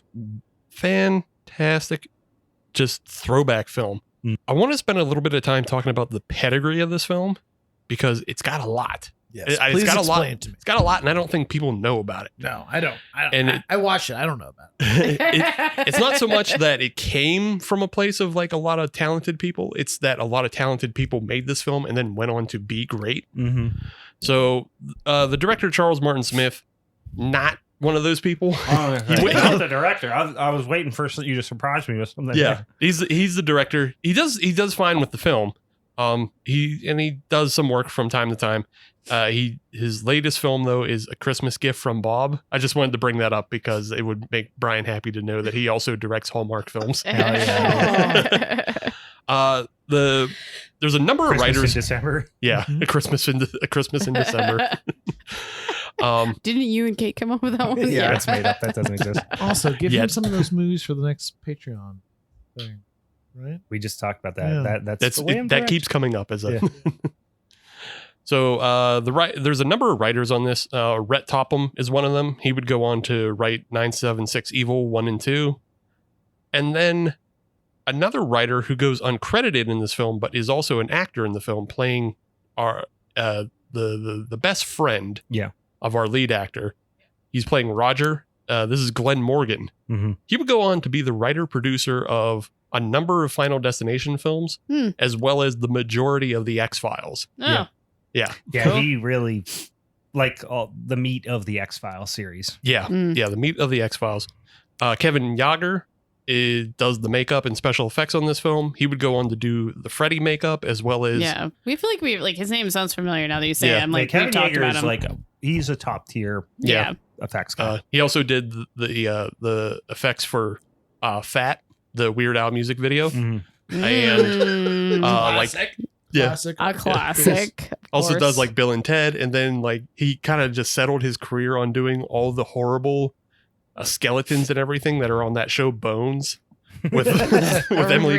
Deschanel. He got essentially That's funny. the equivalent of an effects guy, equivalent of a desk job. Yeah, I was gonna say like that's a retirement job. You're But no, like, it's I'm not good. even- skeleton. All right. He did the last watchable Hellraiser movie, Yep. which is Bloodline from '96. He did Sleepy Hollow, which people don't think about that as having great practical effects, but it does. It does have a number. It's just some of those Johnny early Depp Sleepy CGI Hollow? or Is that right? Johnny Depp Okay, Sleepy yeah. Hollow from '99. He did a movie that Never I watched it, rented on VHS many times, which is Bordello of Blood. Mm-hmm. Yeah, as well. The Tales from the Crypt. Movie. Yep. One of the Tales from the Crypt movies. And then we have probably the most impressive of them all because he's an Oscar winner. But the cinematographer on this film is Robert Elswit. And it's okay if you don't know the name because I didn't know it just from reading it. But he would go on to do Return of the Living Dead 2. Pretty important. But then also he would do Punch Drunk Love, Boogie Nights, Nightcrawler, and There Will Be Blood. Oh. All right, bro. Yeah, he won for Okay. There Will Be Blood, didn't he? I'm pretty sure he won for There Will Be Blood. So like he goes on to be one of the most prolific cinematographers ever. Okay. And you can kind of see it in this film because this film looks great, even for it being does. 1986. I definitely was one of the notes I had. I was looks like, it looks exactly fun. like you want 1986 Yeah, horror movie to look. yeah. It's grimy, but there's also like when his stereo melts down, all the crazy neon coming off the stereo. But then like even Eddie's room is constant atmosphere because it's in darkness, but you have like these great light leaks. Yeah, you can Coming still in. see all the depth of it. You can see all the Totally. rafters, everything where all the posters are hung. Mhm. Yeah. It was perfect. So a real just kind of who's who as far as that goes. And then the other one is the music in this film, which is obviously really important. Mhm. And the music is provided by a band named Fastway. It's okay if you don't know that band. They didn't really make it big, but everybody in that band was big. Mhm. So Fastway was started by Fast Eddie, the guitarist of Motorhead, Mhm. and Pete Way, who was the bassist for a band called UFO. Most people may not. Sorry, I'm giggling. It's like that's fucking amazing. I don't think I didn't make all this connections because like as much as I love the music in this, at the same time like there is some repetitives, almost as like similar, like not as bad as how I Right. felt about mine, but it's just like that same sort of high energy kind of constantly coming into play. You're like, this just feels a little bit out of place Yeah, at it's times. yeah, it's You know what I mean? Like, it's it's professional, but also it feels kind of like it's biting off a lot of other stuff of the time. Sure. Which is okay, because I mean it feels right for the most part. And then the other part of Fastway is Dave King, who you may not know by name, but he would go on after Fastway broke up. He would go on to form the Flogging Molly. Oh, no shit. Yeah, he's the lead singer of Flogging Molly. I've seen Flogging Molly live probably 4 or 5 times. Yeah, yeah. Same. I've got my ass handed to me at Flogging Molly. Yeah, I've seen him with the Murphys. I've seen him at Bonnaroo. That's cool. So that's very sick. Yeah, so like that's why the music feels professional. But like if you want to hear a real early version of what Dave King sounds like doing fucking just like metal screams, like he's doing it in this film because this is the Trick or Treat album was the last album that Fastway did as that threesome. They would continue to go do a couple more albums just as like side projects from Motorhead, but yeah, they never really hit it big in a important way. Yeah, I think the idea of basically doing like a band that was not that they were created just for this movie or anything, right? But the fact that they didn't go out and get licensed, music made it feel like it was Sammy Kerr's music, right? Yeah, which I thought was a clever approach. Yeah, it's a good solve for the problem of like, the actor playing Sammy Kerr isn't necessarily an actual singer, and he doesn't, he was a solid gold dancer. So this wasn't exactly his bag per se, but also he did do a lot of horror movies. So maybe he was in a bunch of Michael Jackson videos, right? Yeah, he was in the Thriller video, and yeah. So like he does horror stuff, but maybe just the music style wasn't his completely. But yeah, so we'll get into the film itself. Trick or Treat. It's a pretty simple tale of we have our young metalhead Eddie, which is. I swear, if you've seen Stranger Things season 4, they have a character named Eddie, and he's exactly just biting off this Eddie from this film. It felt like a ripoff of this. I remember when I watched that season of Stranger Things, I was like, "That's a really obscure movie to be like biting off of." But I don't think. But they totally do. Yeah, for sure. Like, and you could also even his haircut is pretty similar. Totally. Yeah, they have the same kind of moppish hair. At one point, Eddie in this film is wearing like a denim jacket, and that's where you go, oh, that's just Eddie, that Stranger Things Eddie. Yeah. But that's the nice thing about this film is everything's authentic because we're right in the middle of 1986. Nobody's trying to ape 1986. We're right in the middle of it. So Eddie has all the stuff on his walls. He's got the Kiss posters, the Anthrax. He's got Megadeth albums. He's got it all going for him. And he also loves Sammy Kerr, which is the fictional character. Sure. Rock's Chosen Warrior. Rock's Chosen Warrior, Sammy Kerr. Which I feel like is interesting for the time and like all the, like, I understand even about metal of like bringing into play the record where it's played backwards and it has like satanic, inklings and stuff like that. They brought in the whole like satanic panic meets fucking Tipper Gore. I'm like wondering this is before Tipper Gore, but the chicken and the egg question is coming to mind because I don't know that like which came. I'll talk a little bit. Okay, as soon as I get to that. Okay, cool. Then because I did look up pause. more in the history of about this. Sure. Because like I feel like a lot of this, even just thinking about the cassette sharing, kind of like with the cassette that was used in the film, that kind of that like trend of sharing cassettes, I was like, oh, were they like trying to demonize that whole culture or subculture of metal? But I guess if you have the answers, then I will shut the fuck up. I have more. Yeah, I have more that I'll get to, but I just we'll just get up to that point where we discover the powers of the record. But the film opens with Eddie, and he's just doing. He's writing a love letter to Sammy Kerr. Essentially, Sammy Kerr was this rock god that grew up in his town, and now Eddie's obsessed with him because he's an outsider. And as he's writing this letter, you get the other scenes of him being bullied in school, and it's just a great setup to show what's happening to Eddie, but also see why he's so in love with Sammy Kerr. And then you get the reveal that Sammy Kerr is dead. And it's like a shocking moment for him. This sends Eddie to, I think he maybe just kind of works there or just hangs around a lot. But he goes to... says this intern vibe. Yeah, I got intern vibe is what I got. Yeah. At the radio station? At the radio station. I thought he like hangs out enough that they just let him do shit kind of thing. Yeah.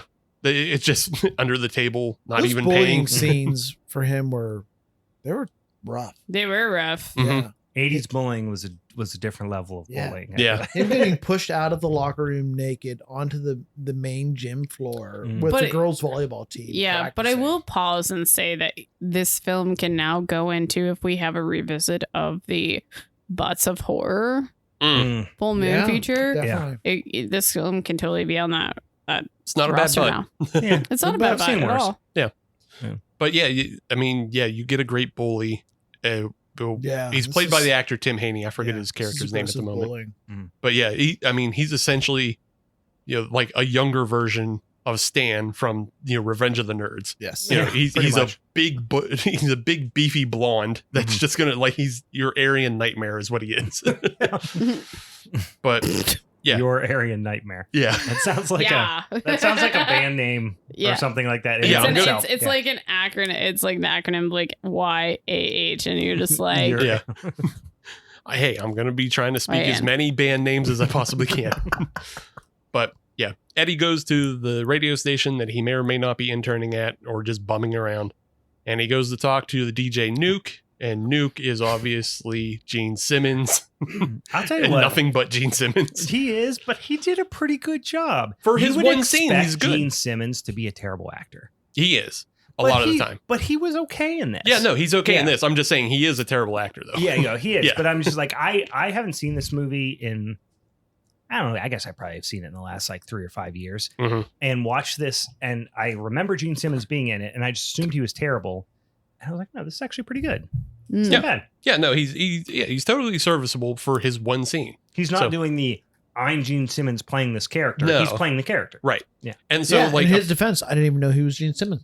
Yeah, well, Yeah. because everyone's Yeah. used to seeing old ghoulish Gene Yeah, Simmons. that's what I was expecting. And like I had young no Gene idea. Simmons was like a pretty hip looking dude. Yeah. you know? Yeah.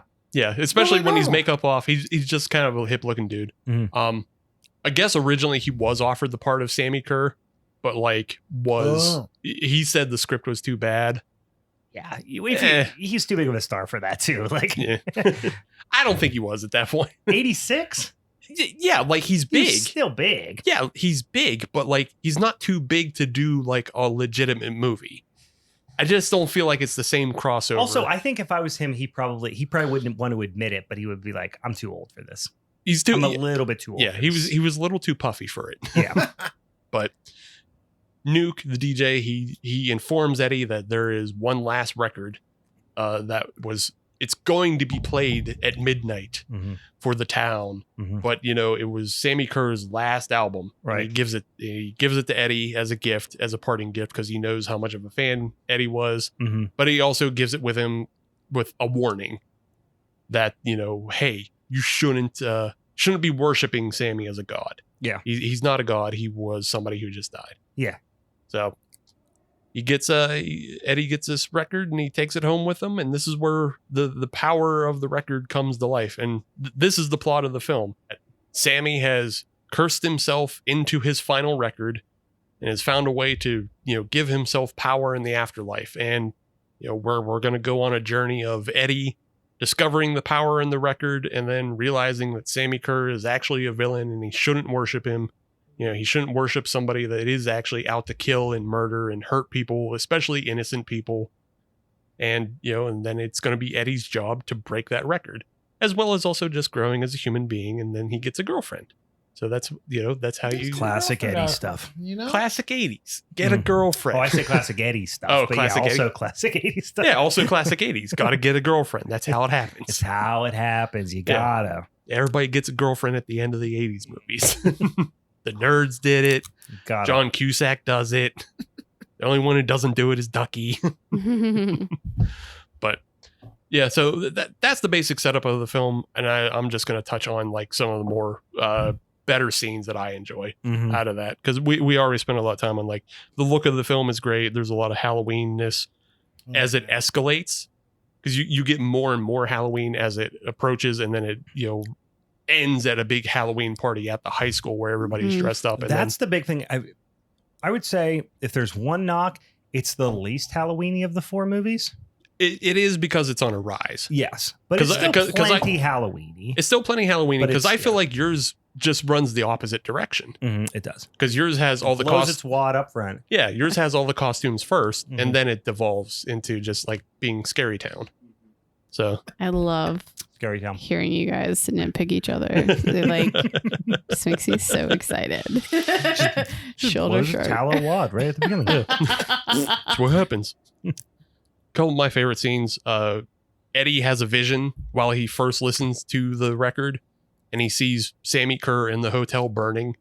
That's a good visual of just like Sammy Kerr is like in the middle of this ring of fire doing a fucking chant. He like self-immolates himself. Yeah, that's the suggestion, right? Yeah. He had to do that as part of his whole ritual. Right. If I'm gonna come back in a dang old vinyl, I need to set myself on fire. Classic. I need to set myself Ultimate on fire. power. Classic demon rules. Demon stuff. If I'm gonna come back and be backmasked into demon life, probably thought he was gonna come back closer to Satan, though. Yeah. You know what I mean? Like, and he not just came back as a crusty version of himself. Right. And foiled by what, like a toilet? But then also he does get his, which I don't want you to jump ahead, but you do see his like.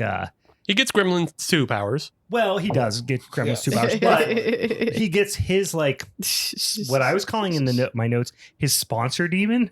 Sure. Which we do see later. That needed to be in there more. I feel it definitely needed to be in there more. We'll get back to that. I feel like maybe that was just also him. I thought that was the demon who like brought him back. Maybe I'm wrong. Maybe. Like that's the demon he was praying to or doing the ritual to. But that maybe might be wrong. Yeah, we can talk about why, but I just, again, the other thing in this scene that's really awesome is like you have two people in a legitimate fire burn who are on fire in the background. So just overall, it's a great visual. But this is also where we get our first taste of the backmasking. And so backmasking is that thing that everybody talks about, that if you play a record backwards, it has, subliminal messages in it. And it's interesting because my history wasn't clear, so I had to go back and look it up. But like one of the famous incidences of this is Judas Priest, which supposedly led to the suicide of two guys listening to Judas Priest, and then it led to a trial. And I didn't remember what the timeline was, but apparently the trial actually happened in 1990, but the actual suicide event happened in 1985. So this movie comes right in between that. Okay. But there's also just plenty of other backmasking incidences that happened before that as well. So I don't think the Beatles even. There was, right, there was controversy with like Helter Skelter or something. Even makes sense you bring in Judas Priest into the film because I feel like the style of metal that they were playing though was a little bit more of that like very like high. Yeah, exactly. It was a little more hair metal. Yeah. It was somewhere between like it was like the people who like the death metal aesthetic, but like hair metal sound. Right, yeah. And so let's find a happy medium kind of thing. And I mean, that was just like the look of metal on the West Coast. Is like everybody looked like Motley Crue all looked like that. Sure. So like they were singing about evil, but like they look like big silly girls. Yeah. So, I'm a big silly lady. Yeah. Evil! I got my hair out. Because they're not metal as fuck. No, they're not Slayer. Because Slayer existed. Yeah. Slayer existed. Venom existed. So like one of the first incidences I found of backmasking in metal was by the band Venom, which was like one of the first death metal bands. And like they did it on a record in 1981. But you're right. It predates metal with the Beatles and Pink Floyd and Zeppelin. And I think there was even like just like a hokey little folksy band that predates the Beatles. And they just put a joke on a record that if you play it backwards, that's how it started. It was just a little joke that was just like, hey, cats, stop playing this record backwards. And like, it was just, you crooky cats, your records go backwards. Yeah. But, we're right in the middle of a satanic panic in 1986. And, we have all these metal bands who are doing it. And so that's why it becomes the crux of the film. That, Eddie plays the record backwards. He gets a message from Sammy, and then he applies it to his life. He gets a message about the bullies. There's like something like let the bait hook themselves, let the big fish hit, whatever. Yeah. And then Crush he 66.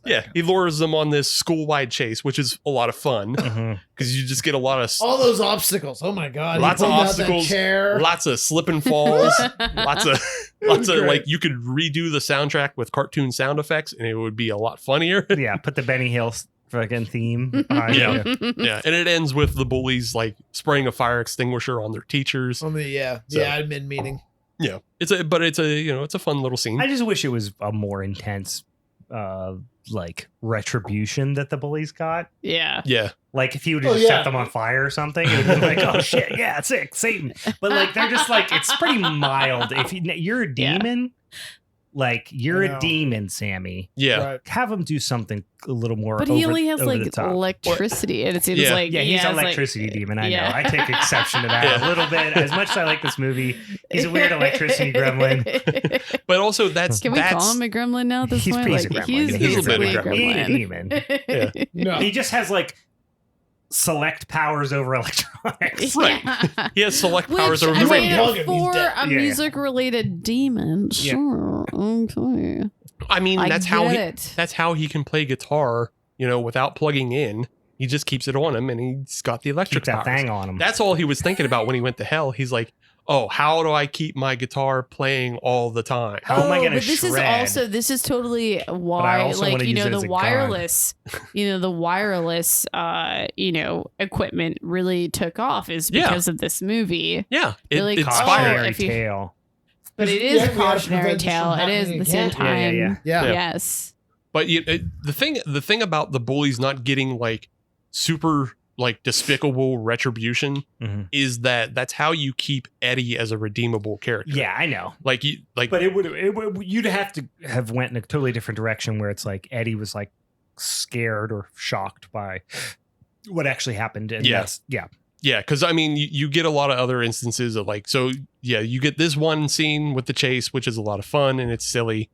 Then you have another scene where like the bullies chase him into the shop room and like the main bully is stuck on a lathe and Eddie just in time stops it from him getting his eye Yeah. basically twisted out. Mhm.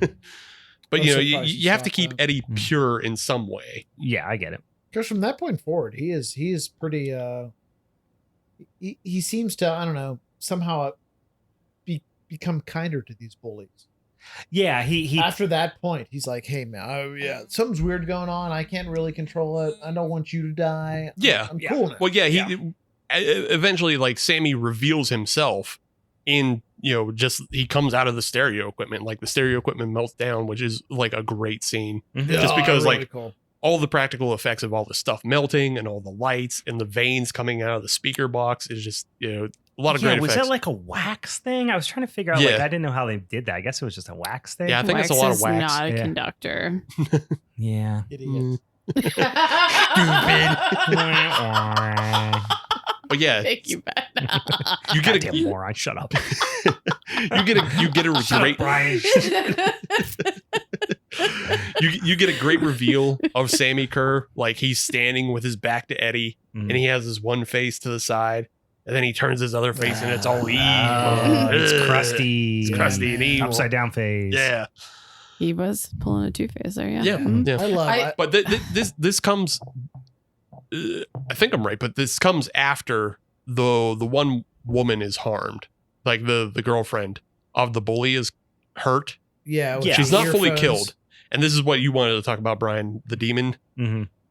So there, Oh, yeah. so Eddie has a Zool. little, yeah, Zool. Zool. Yeah. She gets literally zooled. Yeah. She gets finger zooled.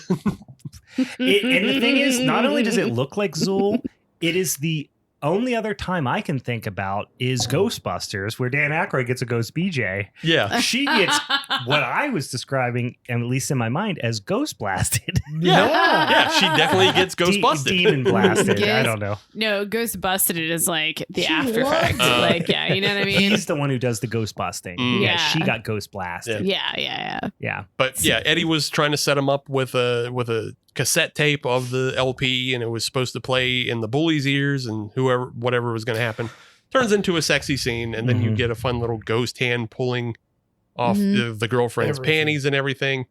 And this is where Is that how you call it fun? it's fun, but it's fun little scene. Interesting. It's fun till it's not. Yeah. It's fun till it's not. It's fun She till was- it's not. She was enjoying herself. Steve, it's fun. Fun till it's not. Yeah. No, you're She was- right. It was fun till it's not. She was enjoying herself. She was. But like, Until she wasn't. yeah, until she wasn't. So You know how you could tell Dan Aykroyd was enjoying it? Oh my god. Eyes were crossed. he finished. Yeah. Wasn't Dan I've Aykroyd never kind done of that. weird, though? I'm a 38-year-old man. I've yet to go eyes crossed while coming. But Well, I'm gonna that's pull on that you. At some point, Yeah. that's in the back of my Yeah, mind. Like that's on I you. just at the moment I always forget. But Yeah. next time I'm gonna go. I gotta work on closing my eyes. You need to have some Machi, weird, machi. yeah, some sort of weird phrase with it as well, please. Yeah. Can you do an awooga? What's that? Can you do an awooga? Oh, like oh. Ben is But whisper it. laughing over here like he's done this.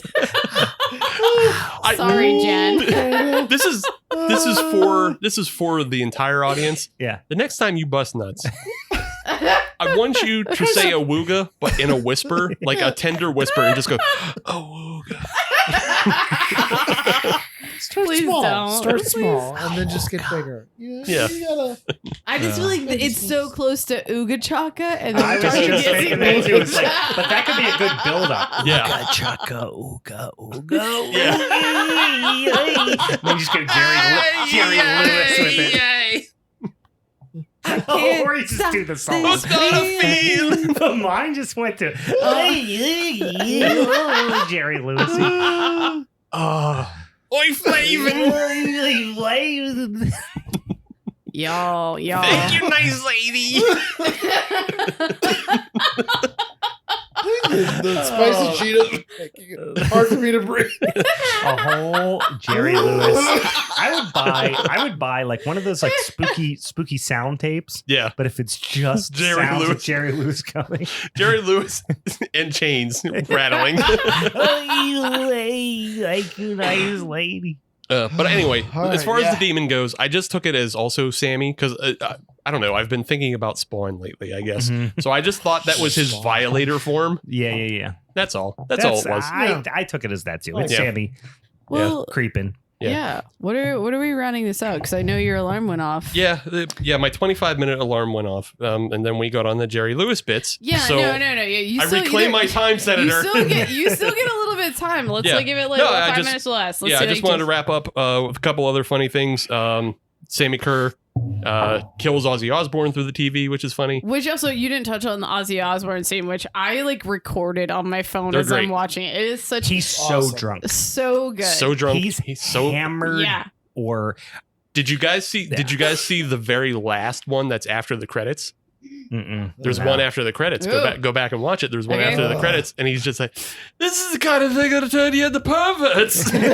I just like the one It where was he's so like good. where he's like reading the lyric and it's like, and then you jackhammer Yeah. and then the thing. Yeah. It's like, yeah.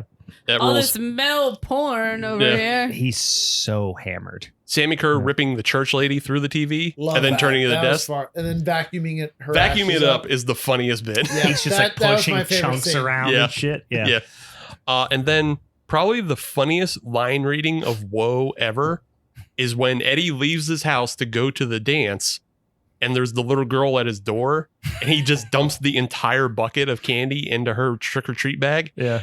Her line reading of "Whoa" is so fucking hilarious. Yeah. She goes for it. Yeah. That's good, yeah. She rules. But yeah, the film wraps up with, there's a big dance scene. Sammy Kerr comes back to life, kills everybody at the dance. Very Carrie-esque or Black Roses-esque. Best scene too. Yeah. Because it's so dumb. But I wanted to fucking dance. he's blasting. He's blasting people with his. You with are a dancer. and the thing is, like, first of all, the whole crowd. There's a corpse on stage Mhm. playing guitar. They're cool with it. Yep. But then he starts blasting people with the guitar, and he's shooting Ghostbusters fucking protons at them. Yep. And they're just turning into like they're getting raptured. They're getting raptured. They're Yeah. turning into their costume on the ground. They're Yeah. just Yeah. getting raptured. It's just like what's his freaking name? Love it. I don't want to say it's Neil Patrick Harris, but what the frick is that guy's name? From all the Left Behind movies. Oh, Kirk Cameron. Yeah, you should expect Kirk Cameron to be like, "Told you so, told you so." He's happening. He's rapturing everybody. Yeah. And it takes like 10 people getting zapped Yeah. before they're like, maybe we should leave. This is bad. Hey, that guy's dead, right? Yeah. This is not so great. Yeah. He does zap the Humpty Dumpty though, which fucking rules too. So. But yeah, it all ends with back at the radio station. They got to pull Sammy Kerr away from the radio station because he's protecting his tape, which is playing and keeping him Last tape prevalent available, yeah. throughout the neighborhood. Right. You go back to a bridge scene that you saw earlier, and Eddie That dumps a fucking car. drawbridge. Fucking drawbridge. It's always up. I don't Always know up. what they're protecting. It's Death always up. bridge. Yeah. But that's how you kill. That's how you kill a fucking lightning demon. You throw it in the river because stupid lightning. He's, They he's don't like not a demon. water. He's They definitely a gremlin. It's gremlin. But he Gremlin does, for sure. yeah, that's how you killed Rock's chosen warrior. Yep. You just throw him in the river. Throw it in the river. Like most things, really. You kill a lot of stuff by throwing it in the river. Throw it in the river. Fucking die. Honestly, Rock's chosen warrior isn't much stronger than a 2-year-old. So Nah, Not just throw him in really. the river. He just got a dang old laser guitar. yeah, that's it. But yeah, overall, wonderful film. As I mentioned, great pedigree, great look to it. Still holds up today, and like the authenticity is really great compared to like how prevalent 80s fucking biting off the 80s has come back. So Yeah, I it's funny because you don't get this 80s very often. no, Yeah. When you bring back the 80s, it's all fucking day glow and it's all that stuff. which there's a little bit of that in this film when they like at the pool scene where Eddie's getting bullied, like they're playing pop music in the background and all the bullies and the girls are in like their day glow and neon get up. Right. But yeah, otherwise like you're getting a real grimy 80s. Yeah, when he was on that stage in the final scene at the high school doing that dance, when he was starting banging his hip, Yeah. his freaking chains, man, I started clapping. I couldn't. Oh yeah, I mean, it's a psych. It gets you psyched out. Jeez, And we haven't talked about that move. song, which is called Ooh. Trick or Treat, Mhm. which I don't know why it's called Trick or Treat. He says Yeah, trick or treat in the He lyrics. says it Yeah. once, like But he says it. I know, but it's just like it's they just named it the movie That was such name. a Steve response. Yeah. But he says it. No, but like the song barely talks about Trick, but it's a sick song. Yeah. It's a bang. Yeah, It's yeah, freaking yeah. awesome. It's gonna stick in your head. Yeah. If it's not on your Halloween playlist, it's gotta Will be you now. need to put it on there. Oh, but they also have the other sick, the non-Fastway song, the real sick one, Mhm.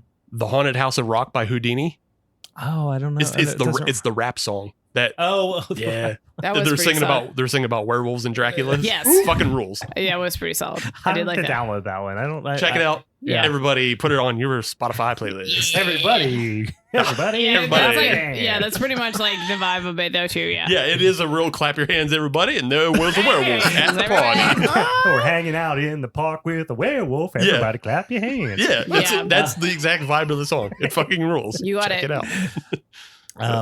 Yeah, listen, it's a good movie. Mm-hmm. It holds up pretty well.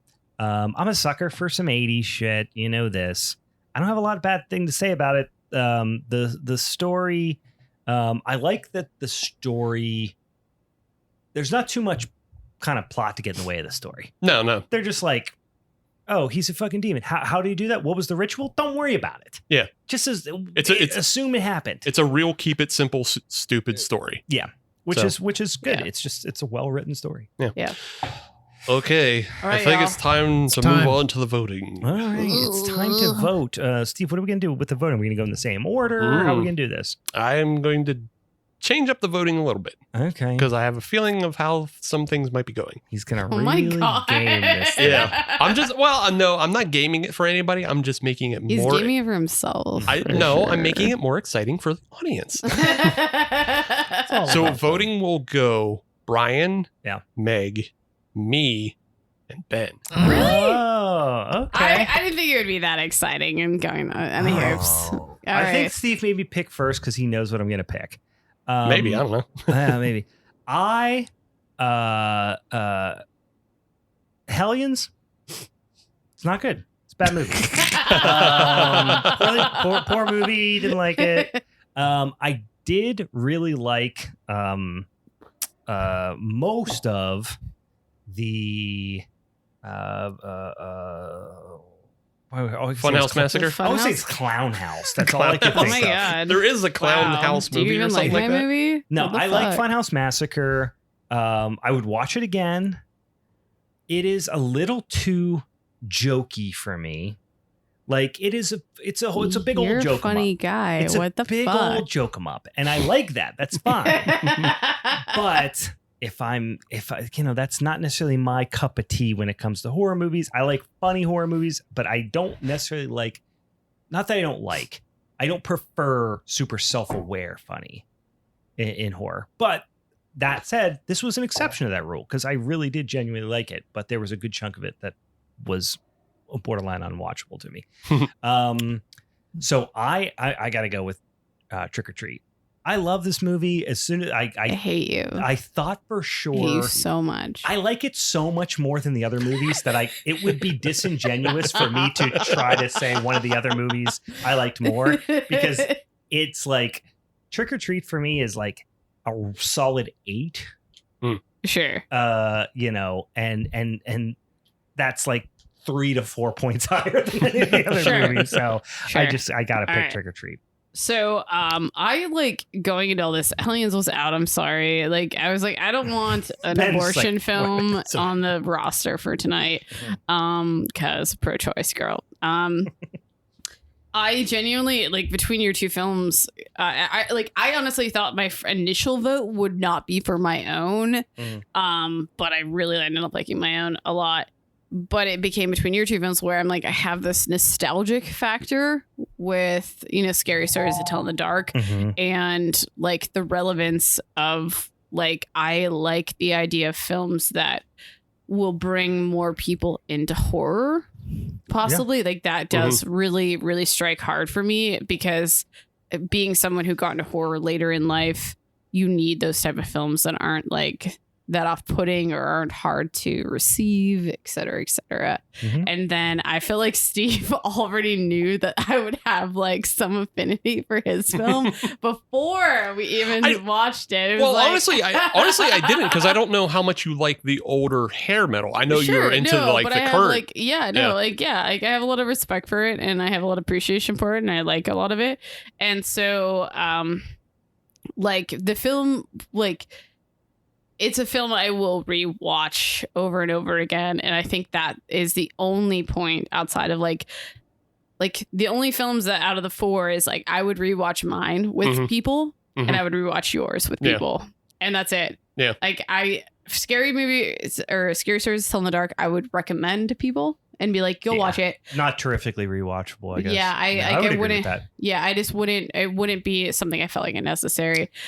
So I guess I'm also going with Trick or Treat, unfortunately, because also it's putting Steve 2 and 2. Ooh. 2. no. That's a tough one. We'll see. I mean, there's what can even break this at this point? Well, some things could We'll happen. see. Yeah, things can still happen. So we'll see. All right, We'll see. So Yeah. Sorry, Ben. Hellions is out. I just like Ben's knowing. That's that. fine. yeah. I knew that. I know. Well, I know. we'll have to have Ben on the show once where he gets to pick his own film for a change. This is twice where he didn't pick You his guys own would film. still hate I mean, it. Ben showed up and didn't like try to punch me in the face. So Right. like that's fucking Right? beautiful. Yeah. I am so We sorry. didn't even talk about we didn't even talk We about didn't the old talk drama about between that. Meg and I right now. We're like catty corner to each other right now. Opposition. You're lucky there's a lot of table between us. 4 corners, fatal 4-way. That's how it goes. Scary Stories, I didn't hate, and it did have a little nostalgia bell rings for me, because it's been forever since I've actually read those stories, but I remembered the big toe, and I remembered Mitai Doty Walker, even though it didn't sound right. And then the red spot was one that always fucked with me as a kid, because I was scared of spiders as a kid, so that one was a big fuck for me. But and like they pulled it off very well too. Yeah. So like, yeah, it's a movie. I like it. I like the look of it. But like it is just so noticeably for children that I don't feel like I would rewatch it, but I would absolutely suggest it to anybody who has like teenagers or like 12-year-olds, like, anybody who has kids like that. It's a great entry point. And if you're younger and you're looking for an entry point, that's a great entry point. So yeah, I don't dislike it. even though like there's some things that annoy me personally. Yeah. Like the writing is just annoying to me. So, Yeah, I mean, it's like this is a movie that if it was owned by Disney would be on like Freeform's 31 Days of Oh yeah, Halloween. that's the Good other thing point. is like It might be too violent for that, but you get the idea. Right, Like, right. Well, that's the other thing is like it's great that it was made by Guillermo del Toro, who has an affinity for the source material, Sure. because there are still legitimately scary things in it, and there's like scary imagery, like a head rolling down a chimney is terrifying. Right. Mhm. If this was made by Disney, it would be dog shit. Yeah, Right? yeah. So yeah, there's good points for that, but. The Funhouse Massacre is just, it's so much fun. Like, I'm the one who put it on the Wheel O Ween. So, like, it's hard for me to vote against something I put on the Wheel O Ween myself. Right. Because it's such a fun movie that I think more people need to see as well. Because Yeah. it is so fun. It Like, is surprising it doesn't have more of a following. yeah. Sure. Yeah. This And is I wonder why. But I almost don't want to say, like, I've 'Cause it's looked not at a my bad 2 cents as like title. Funhouse movies. I feel like might just have a bad rep, like, oh, I've seen this all before kind and, of vibe. and there's like a whole bunch that came out all at the same time. totally. Because there's this one, there's Hellfest from 2017, I think. That was There's a couple. 2017. Yeah, there's Yeah. a couple others. There's another one, I forget. And then Trick came out 2019. So like there's Yeah. Yeah. There's a lot of them that come out, and then also just the title actually isn't You have that. Clown NATO. Yeah, that's the thing is, oh that- people really hate clowns, y'all. Like, That has nothing to do with it. that's the thing. If you just look at the title, and I don't know if the cover art has any of the stars on it. That's true. I was blown away by how many Totally. recognizable people Yeah. there were. Like you got to put Robert Englund and Clint Howard on the cover, and you'll get more people. Mhm. But even that Jared Burns too, like, Yeah. he would be. I wonder if recognizable. Funhouse. I mean, because you have Toby Hooper's Funhouse, Mm-hmm. which is fine, but is not this. Right, And I want, yeah, and there's just like I think there is a movie called Clown House. there is Clown House. So Yeah. it's just I think it just gets kind of lost in the mix of like all the fucking crazy names of goofy stuff, and that's why it doesn't have a bigger following. But it should, because it's a better movie than a lot of those other low budget trash. So, but yeah, I'm going with Funhouse Massacre as my vote. Oh right, no, this is. I understand you're voting now. Hey It's Ben, a lot going on. Please Lot right. Not putting don't pressure. hate me for what I've done to Go you. with Go with your gut. All right. Well, yeah. If I gotta go with my gut, Mhm. then I knew this. I knew my vote from the very beginning. Mhm. Oh God. I watched all this stuff, Mhm. and I loved one from the very beginning more than anything else, and it was Funhouse Massacre. Oof. Oh my God. All right. Yeah. God. So that is my vote. my God. I'm going with Funhouse. Oh my God, guys. So how do we Oh my do we God. break this down? Oh my 'Cause God, it's guys. 2-2. It's 2-2. I think that's audience. Do we go to the We audience? either go Yeah. audience or we go first past the post. Yeah. What's that? What's that mean? That's like our third vote. Do we wrestle? Yeah. Oh, Like what your third vote would be, but I think that would be pretty easy though, Yeah. because everyone's gonna pick. So whoever didn't pick. Yeah, no, yours, I don't think third vote works. Nah. Not alone Yeah, thinking of it. Yeah, It doesn't there's work. Like, it won't work. unless someone liked my movie better than one of your movies, Right. and by that, It would only be me that would just like have Yeah. like a swing there. I don't feels think like that it's works. It feels like it's going to the old my audience. Feels like it's audience. appropriate, man. I feel like it's perfect. You know what? This is what happens in a fatal four-way, guys. You get an even number, you might end up with a dang Wait, old are you guys gonna yell audience at me vote. for asking me about Then Well, just we don't have ask. Funhouse Don't do that again, Meg. versus. I know. You know what? It's going to be tough because I think more people are familiar with Trick or Treat, Yeah. but Trick or Treat is like actively not streaming anywhere right Yeah. now. You can't even. Oh, trust No, me. I didn't realize that, and I don't know if we'd mentioned this. Like the new GM at where I work, like he's like super into horror, so he was talking about it and talking about how like when it was streaming, there was like literally only like physical copies. Yeah. That was it. Yep. That's I was wild. used- I think Kinda the blown first away. time I watched it was probably on YouTube. Mm. You know, at some point or something. Probably. Like, but it was also, I think it was on Shudder for a minute too. I think I swear it's been around, but also like it's currently not. It just happens to currently be not. Yeah. All right, y'all. So what we have to say is like, okay, if you can watch Trick or Treat, or if you know about it, cool. But watch Funhouse Massacre, please. Like, I'd like It's give so it, available. give it a chance. It's wildly available. Yeah. All right, guys. Well, let we the got bog have this October. Let the buggies hit the floor. She's gonna get it. So this creates a situation, Oh God. but I can tell the audience how it's going to work out. Because even if one of us won tonight, the next episode wasn't going to be our punishment because we actually have something special planned for next week. Okay. So we have a little time. So we have time to run a vote on this. Cool. Mhm. Next week is actually a special episode. We have a guest planned. Hopefully they still come through for us, but because sometimes that doesn't happen. But but hopefully, yeah. So the guest will be next week. Punishment movie will be the third week. Fourth week we have Drew in the Blue coming back to watch Frankenstein. Cool. Drew from Drew in the Blue, yeah. Sweet. And then fifth week is kind of toss up. We'll see. But We shall see, boys and girls. we could be we might actually watch something new at the end of the month. Yeah. All right, guys, keep an eye out. We got a dang old Give cliffhanger up my middle for you. fingers because I am. You Stone tied me. Cold Give them the middle Meg. fingers. You tied me. You didn't win yet. No, they're the innocent bystanders for this. We're just here to their party. hearts. Drink beer. And You think Yeah. your movie's better than mine? What? You got a clown? What? You got a dentist? What? Pulling teeth? What? All right, guys, here's what you do. You go over to the social medias. You go to, either the... It'll be on the TikTok. Grum. What's that? Be on the Grum. Yeah, either on the Instagram or on the Twix. On the Twix. Go on over there. We'll post a little bit of a little poll. yeah, I mean, you You now help us heard vote. also about the two films. Mhm. Yeah. Also, understand, reflect on how we all engaged with each of these movies Mhm. and how excited everyone was to talk. Not sure what you're doing. I'm interested. You don't even have to watch them. Just listen to us. Yeah. I'm not sure what this play is. I'm not sure what the play is. I'm waiting to see if it plays out. I'm just one last We're just trying to vote smoosh for them. this. Meg just wants to be the last voice heard, is all it is.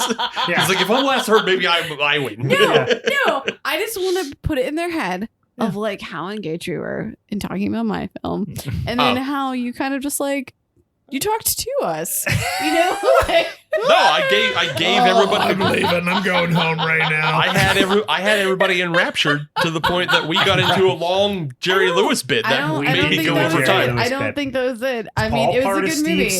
Steve's plan. He lets us talk ourselves out during the early movies. No, I mean, no. All right, guys, do not listen to Meg's gerrymandering or whatever the fuck she's doing over there. All right, check out on the social medias. We're gonna put it up as a little poll over on our Instagram story and on the old Twix feed, and you can vote and determine who's gonna take home that son of a bitch and strap. Is it gonna be the defending champ, Steve, or is it gonna be the returning? The Stone Cold, coming out of nowhere after being absent for X amount of months. Don't give it to these part timers. Yeah, gotta come back and They take home asked that me son to of a be bitch here, and strap, guys. guys. If Bog Let's Hag just- wings, I will give you 60 minutes of these pop rocks in my mouth, ASMR. I'll More just Patreon content. Yeah, Oh, another I'll just keep going.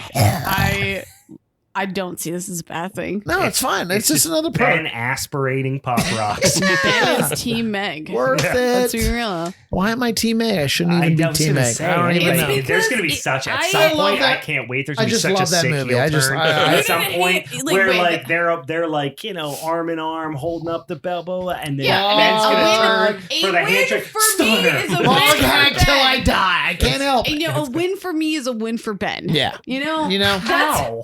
I don't know. Because It's just what I feel. Because it sounds like Ben's a toady. Yeah, I'm I was a gonna say, toad. Ben is Stockholm syndrome for some reason. All right, And with your guys.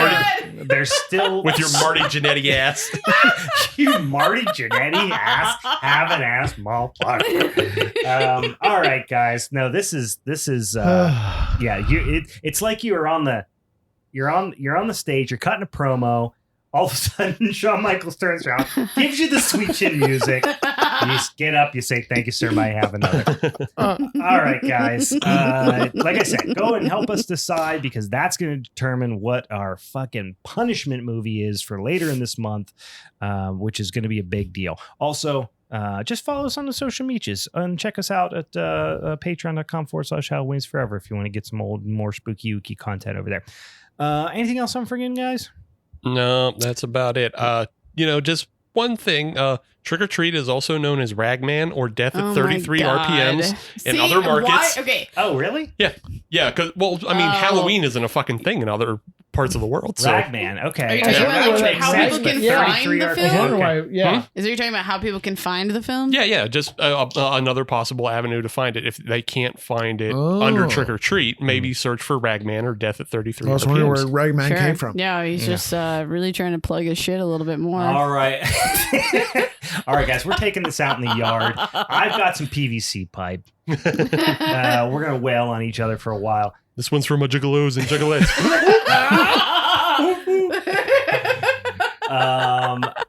What else does he say before he jumps on this? This shit! You fuck this shit!